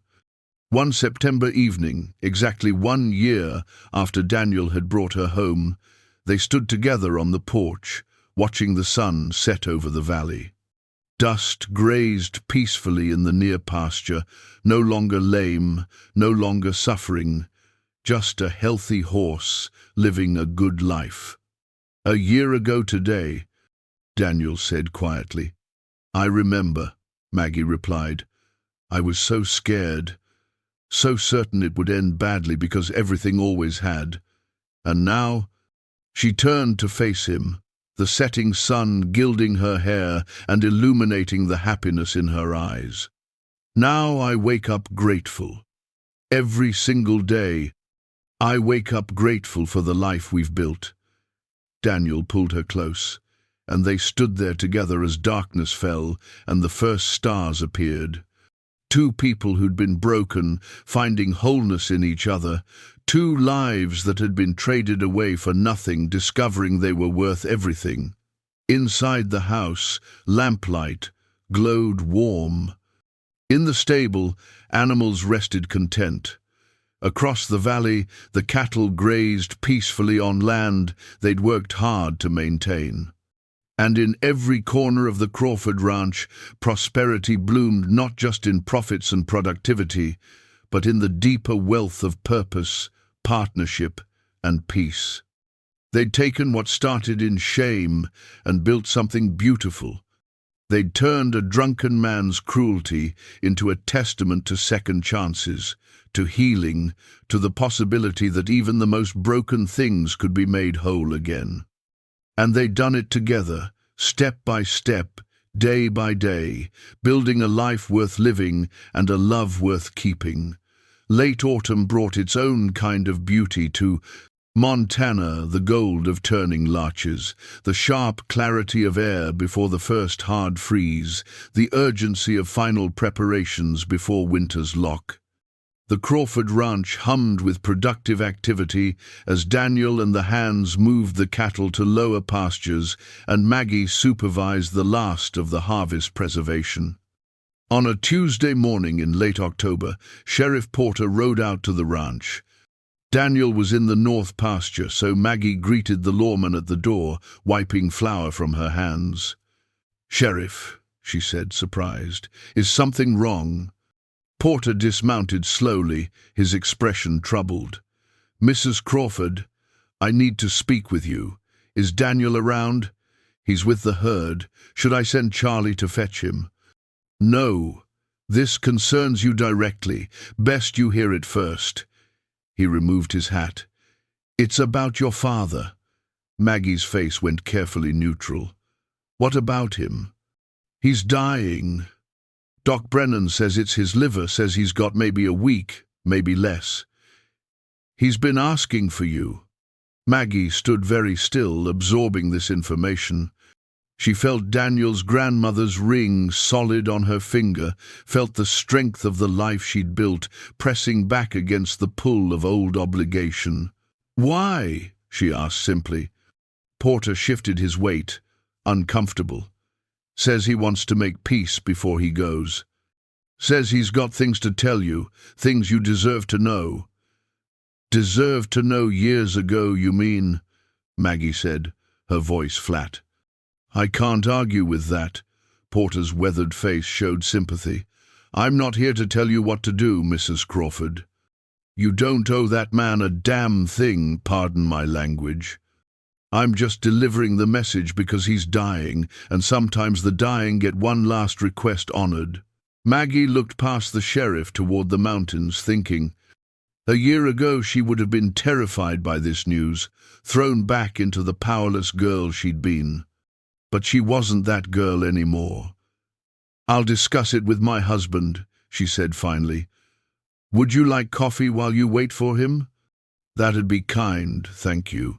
When Daniel returned an hour later, Maggie told him everything. They sat together in the kitchen, her hand in his, talking it through. "You don't have to go," Daniel said firmly. "You don't owe him anything. I know that. But I think I need to. Not for him, for me." Daniel searched her face. "To say goodbye. To close the door myself, instead of having it closed for me. Does that make sense?" "It does." He squeezed her hand. "I'll go with you. I need to do this alone, Daniel. I need to face him on my own terms, as the woman I am now, not hiding behind someone else's protection. Maggie, I'll be safe. It's a public place. He's bedridden, and I'm not afraid of him anymore. That's what I need to prove to myself, that I'm truly free of him." Daniel understood, though he didn't like it. "Then at least take Charlie with you. He can wait outside, but I want someone there in case you need anything." Maggie considered, then nodded. "That's fair." The next morning, Maggie and Charlie rode into Silver Ridge. She sat straight in Dust's saddle, the mare responding to her lightest touch. The animal that had been traded alongside her was now her trusted mount, healed and strong. The symbolism wasn't lost on Maggie. Charlie followed his gelding, respectful of her need for silence during the ride. Silver Ridge looked grey under overcast skies. They stopped at Doc Brennan's house, where Frank Sullivan had been staying since he'd become too sick to care for himself. The doctor met them at the door. "Mrs. Crawford," he said with respect, "good of you to come. I'll warn you he's in bad shape. The jaundice is severe, he's barely coherent most of the time, and he's in considerable pain. How long does he have? Days at most. His liver is failing completely. There's nothing more I can do, except keep him comfortable." Maggie nodded. "I'd like to see him. Alone, if that's all right." Doc Brennan led her to a small back room. Charlie positioned himself in the hallway, leaning against the wall, close enough to hear if she called. Frank Sullivan lay in a narrow bed, looking nothing like the man who'd traded her away 14 months before. He'd lost at least 40 pounds, his skin was yellow with jaundice, and his breath came shallow and labored. His eyes, when they opened at her approach, were rheumy and unfocused. "Maggie?" His voice was a whisper. "I'm here." She stood at the foot of the bed, not approaching closer. She wanted distance, needed it. "You came." Something like relief crossed his ravaged features. "Thought you wouldn't." "I almost didn't. Why did you ask for me?" Frank coughed, the sound wet and painful. When he recovered, he said, "Need to tell you things your mother made me promise." Maggie felt her stomach tighten. "What things?" "The accident. The one that hurt your leg." He paused for breath. "Wasn't an accident." The room seemed to tilt. "What?" "I was drunk. Angry about something, don't even remember what. Your mother and I fought. I hitched the wagon wrong on purpose, wanted to scare her, make her. I don't know. When it overturned, you were 7 years old. You got caught under the wheel." Maggie gripped the bed frame, her knuckles white. "You caused it? On purpose?" "Not on purpose to hurt you, but I caused it, yes. Your mother knew. Made me swear I'd take care of you always, make up for what I'd done. I promised her." His eyes filled with tears. "Then she died, and I hated you for living when she didn't. Hated myself more. Drank to forget. But I never forgot. Just got meaner." Maggie felt rage building in her chest, hot and righteous. "You blamed me for surviving an accident you caused. You made me feel worthless because of something you did. I know it's unforgivable. It is unforgivable," Maggie said, her voice shaking with controlled fury. "You destroyed my childhood. You made me believe I was a burden, that I deserved neglect, that my life had no value. Do you understand what that did to me?" "I'm sorry," Frank whispered. "I'm so sorry. Sorry isn't enough. Sorry. Don't give me back those years. Sorry doesn't undo the damage." She took a shaking breath, forcing herself to stay in control. This was her moment, not his, her truth to speak. "But here's what you need to know before you die," she continued, her voice growing stronger. "You failed. You tried to break me, tried to make me believe I was worthless, but I survived anyway. I found people who saw my value. I built a life you never imagined I could have. I'm successful, respected, loved. I have a husband who treats me like I'm precious. I have work that matters and skills I'm proud of. I have everything you said I'd never deserve." Frank closed his eyes, tears leaking from the corners. "I'm glad, truly. Your mother would be proud."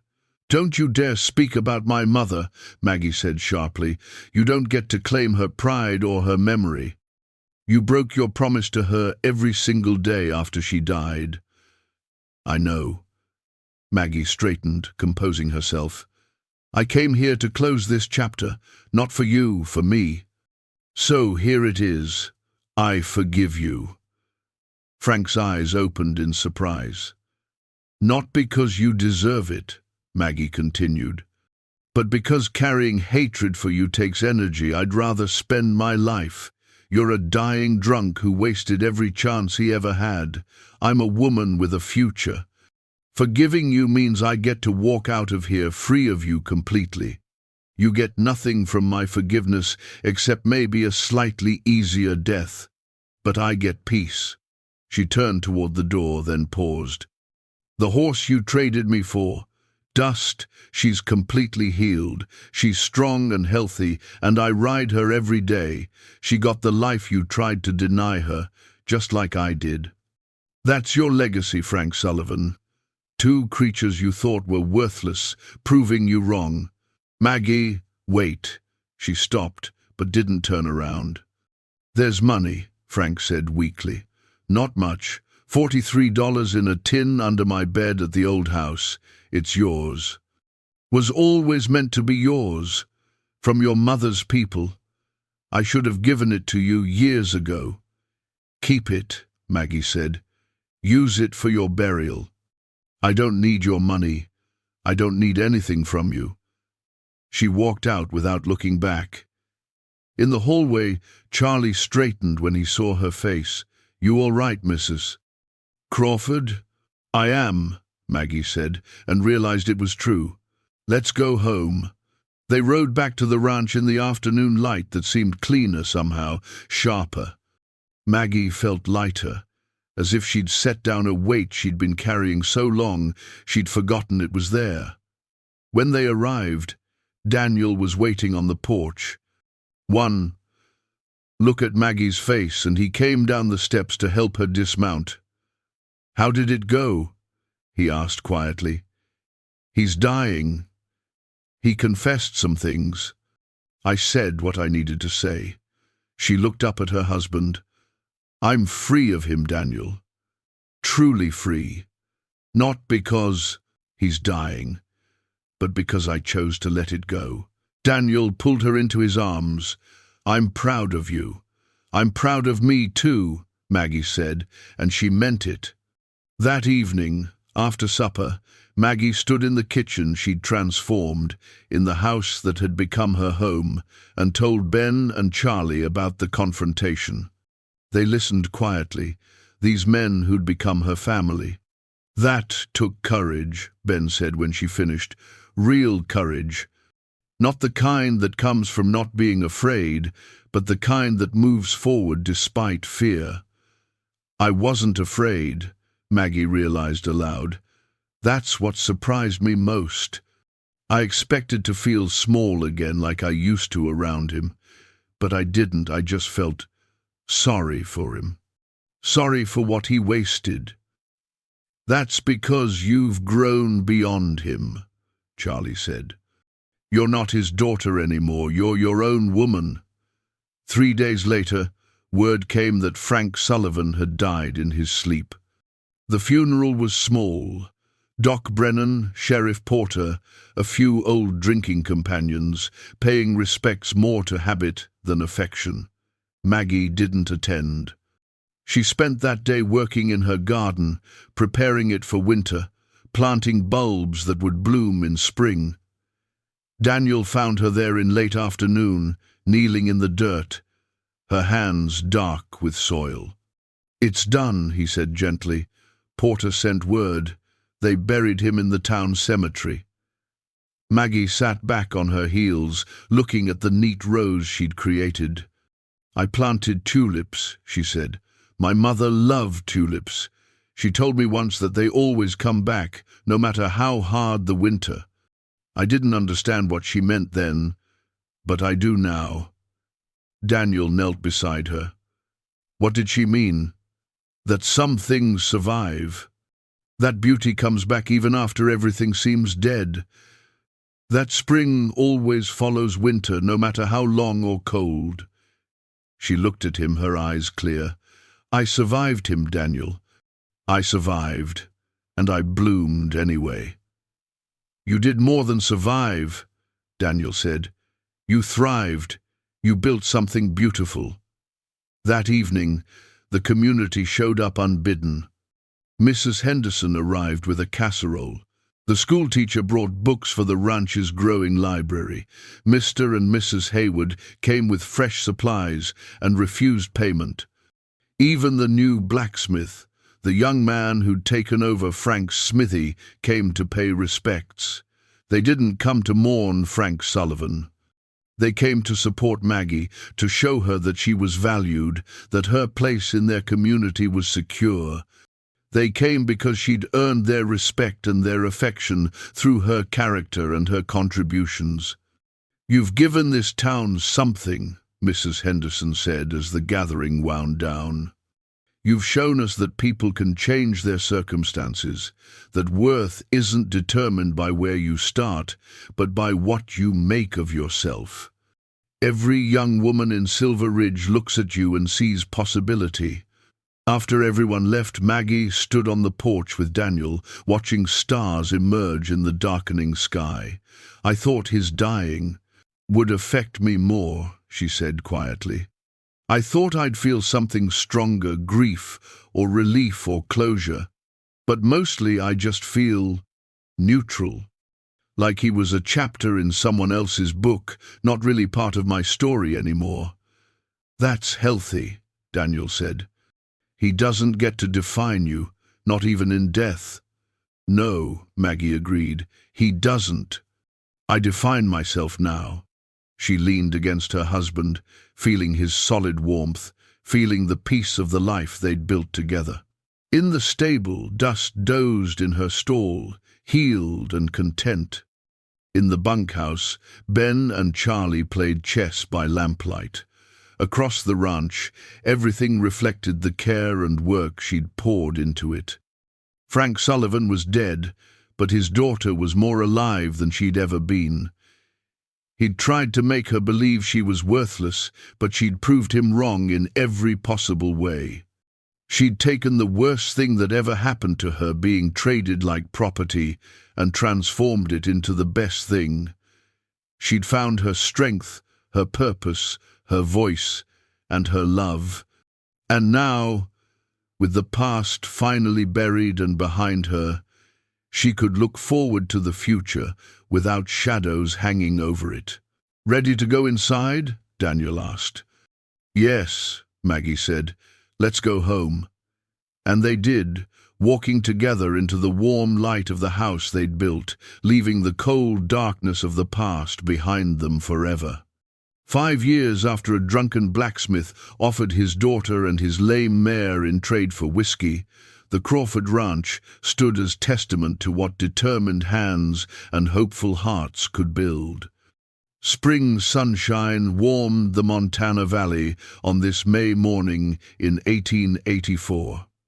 Maggie Crawford stood at the kitchen window, watching her 3-year-old son toddle across the yard toward his father. Daniel scooped the boy up, tossing him skyward, while the child's laughter rang across the ranch like bells. Behind Maggie, in a cradle by the hearth, her 6-month-old daughter slept peacefully, one tiny fist curled beneath her chin.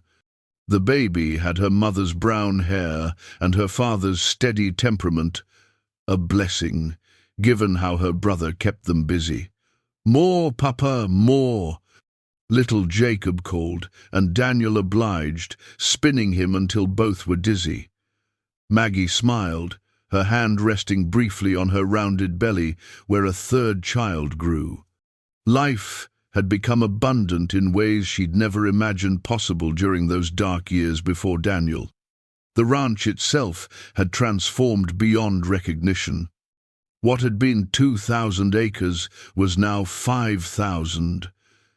They'd purchased neighboring properties as families moved east or sold out.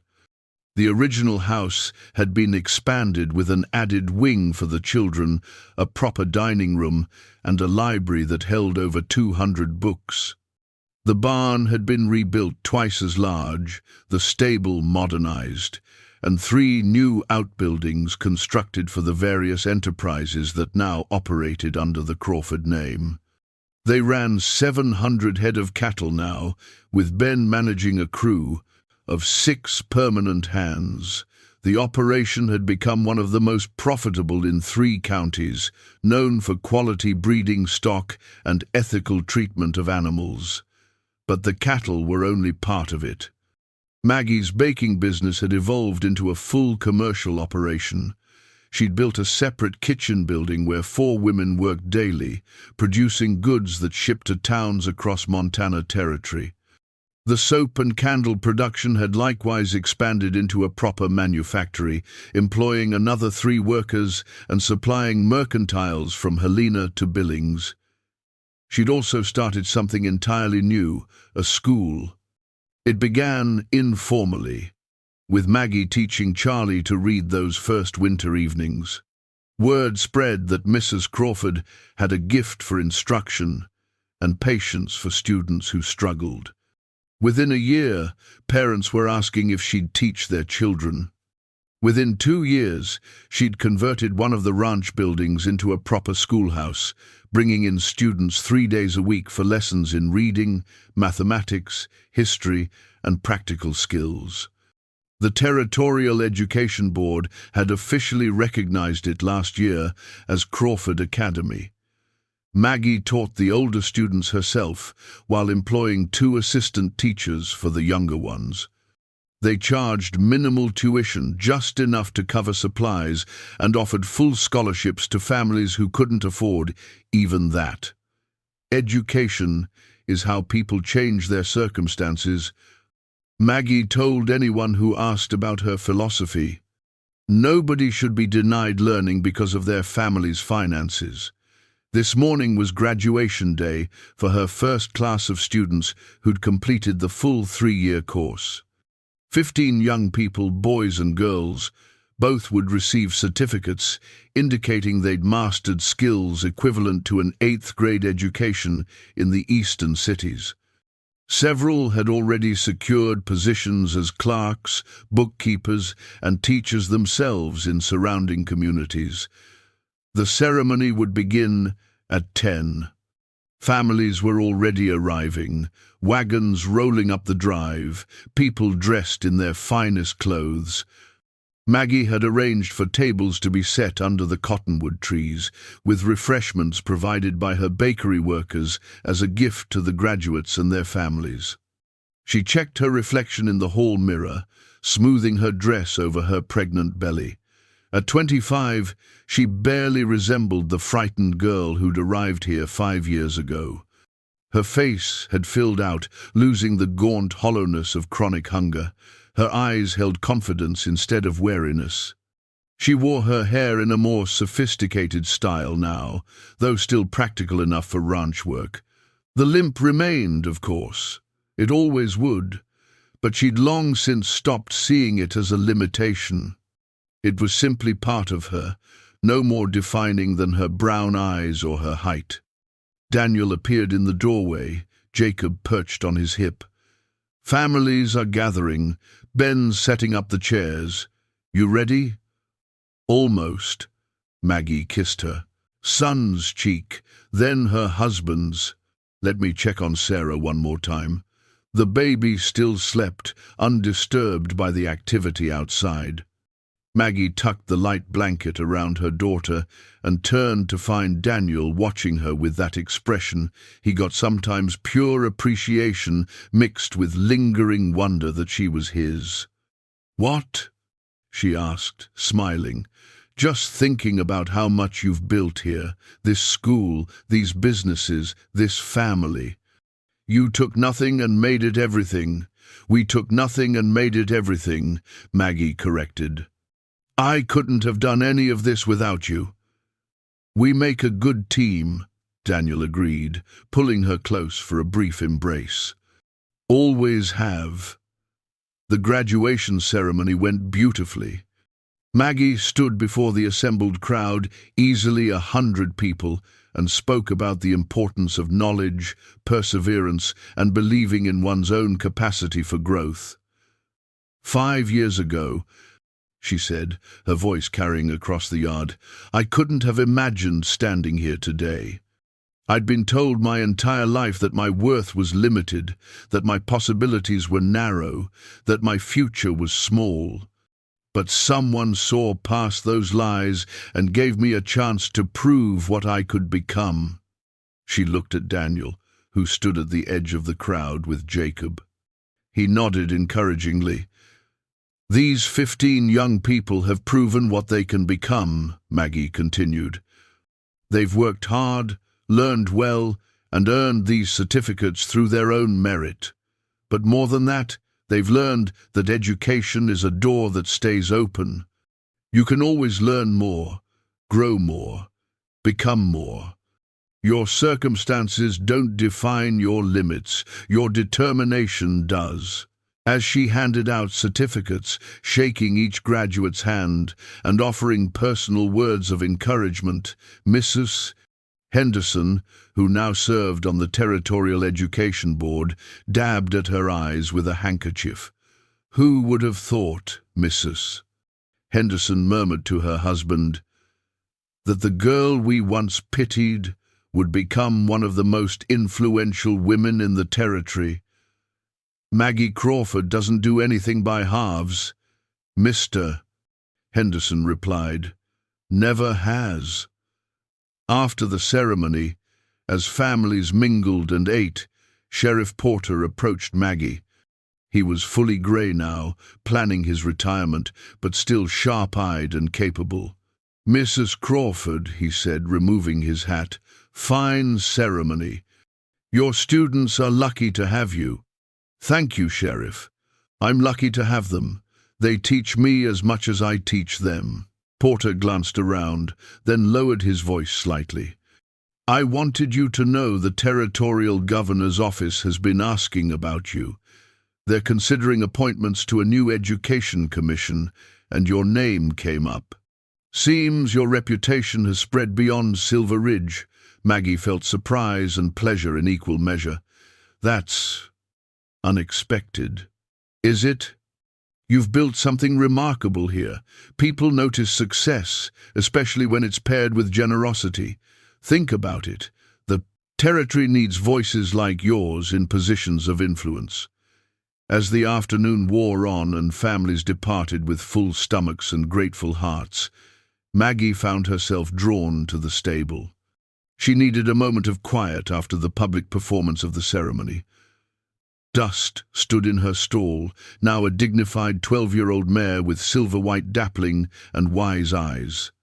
She nickered when Maggie approached, nosing at her mistress's hand in search of treats. "Nothing today, old girl," Maggie said, stroking the mare's face. "Just came to visit." She let herself into the stall and wrapped her arms around Dust's neck, breathing in the familiar smell of horse and hay. This animal had been her companion through every step of her transformation. They'd been broken together, healed together, grown strong together. "Remember when we could barely walk?" Maggie murmured. "Look at us now. You're still carrying me on rides, and I'm carrying babies. We both turned out better than anyone expected." The mare stood quietly, accepting the affection, her breathing slow and peaceful. She was no longer used for hard work. They had younger horses for that, but she lived out her days in comfort, a beloved member of the ranch family. Daniel found them there 20 minutes later. He leaned against the stall door, watching his wife commune with the horse that symbolized everything they'd overcome. "Jacob's asleep," he said quietly. "Sarah's still down. We've got maybe an hour of peace." Maggie released Dust and turned to her husband. "Walk with me?" They strolled through the ranch, hand in hand, surveying what they'd built. The garden, now expanded to over an acre, showed the first green shoots of spring planting. The chicken coops housed 50 birds, the cattle grazed peacefully across rolling pastures, the schoolhouse stood proud and solid, ready for the next term. They walked to the top of a small rise that overlooked the entire property. From here, they could see everything, the main house with smoke curling from its chimneys, the various outbuildings, the corrals and pastures, the creek that provided water year-round, the mountains rising purple and snow-capped in the distance. "Sometimes I still can't believe this is real," Maggie said softly, "that this is my life." "It's real," Daniel assured her. "You earned every bit of it." "We earned it," Maggie corrected. "You took a chance on me when no one else would have. You saw value where everyone else saw burden." "I saw what was there to see," Daniel said simply. "You were never a burden, Maggie. You were always valuable. You just needed the chance to show it." They stood in comfortable silence, watching the sun move toward the western peaks. Finally, Maggie spoke again, her voice thoughtful.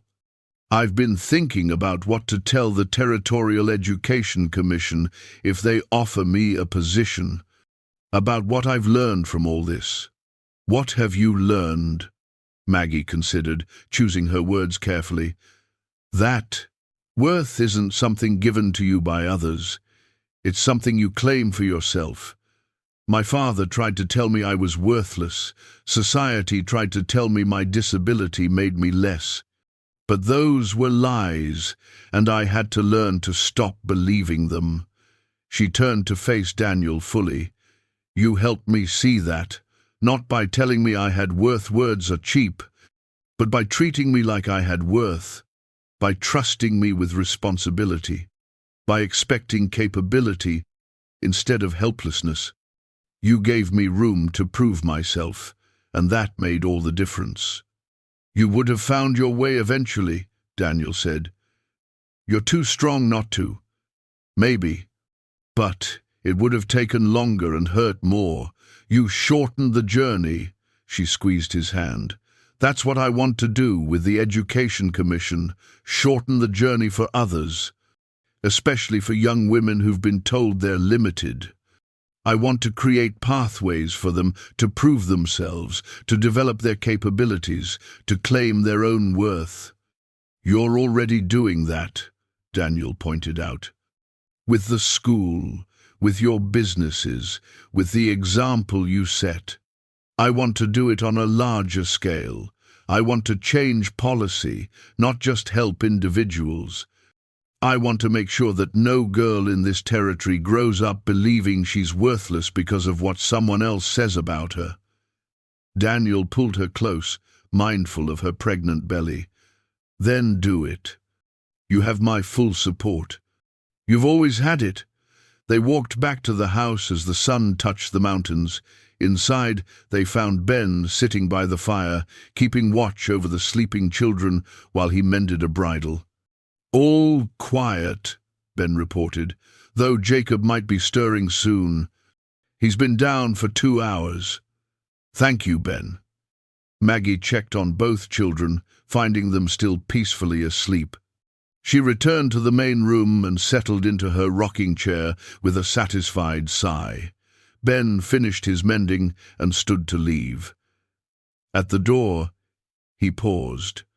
Mrs. Crawford, I want you to know something. I've worked a lot of ranches in my time. Some were bigger, some paid better. But this is the only one that ever felt like more than just work. You and Daniel built something here that matters not just the profits, but the purpose. You've given a lot of people, including me, a reason to be proud of what we do. After he left, Maggie sat rocking gently, her hands folded over her belly, feeling the baby move beneath her palms. Daniel settled into the chair beside her with a book, and they sat in companionable silence as the evening deepened. This, Maggie thought, was what happiness looked like. Not the absence of difficulty. She still had hard days, still struggled with her leg during long hours on her feet, still faced challenges with the businesses and the school.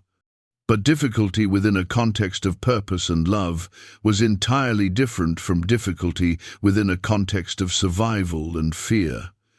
She'd learned that healing wasn't about becoming perfect or erasing scars. It was about building a life where the scars didn't define you, where your worth came from what you created rather than what had been done to you. That night, after the children were fed and settled, after Daniel had fallen asleep beside her, Maggie rose carefully and walked to the window. The moon was full, silvering the ranch with cool light.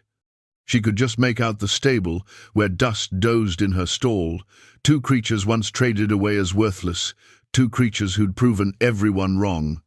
She thought about the girl she'd been 5 years ago, frightened, wounded, convinced of her own uselessness.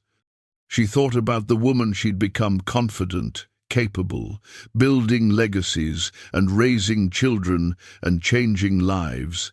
The transformation hadn't been magic.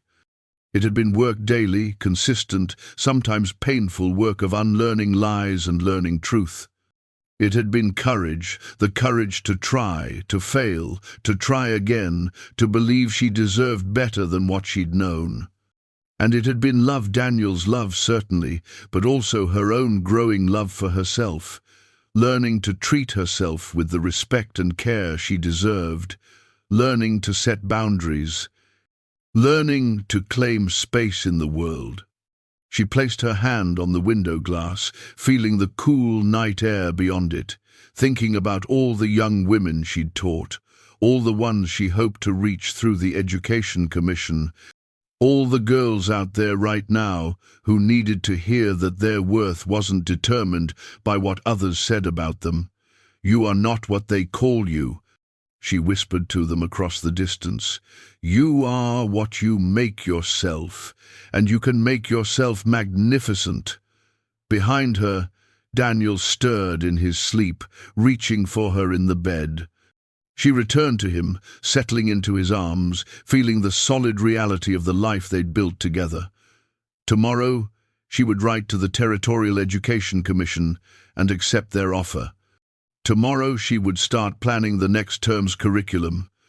Tomorrow, she would continue building, teaching, growing. But tonight, she would rest in the peace of knowing she'd already accomplished the most important thing. She'd transformed herself from a girl nobody wanted into a woman the whole territory respected. She'd taken the worst beginning and made it the foundation for something beautiful. And in doing so, she'd proven what she'd always believed, deep down beneath the fear and pain, that worth isn't given or taken away by others. Worth is inherent, waiting to be recognized and claimed. She'd claimed hers, and she would spend the rest of her life helping others claim theirs. That was a legacy worth leaving. That was a life worth living. And as sleep finally found her, wrapped in her husband's arms in the house they'd built together, Maggie Crawford smiled, complete in the knowledge that she was exactly where she was always meant to be, home. Up next, you've got 2 more standout stories right on your screen. If this one hits the mark, you won't want to pass these up. Just click and check them out. And don't forget to subscribe and turn on the notification bell so you don't miss any upload from us.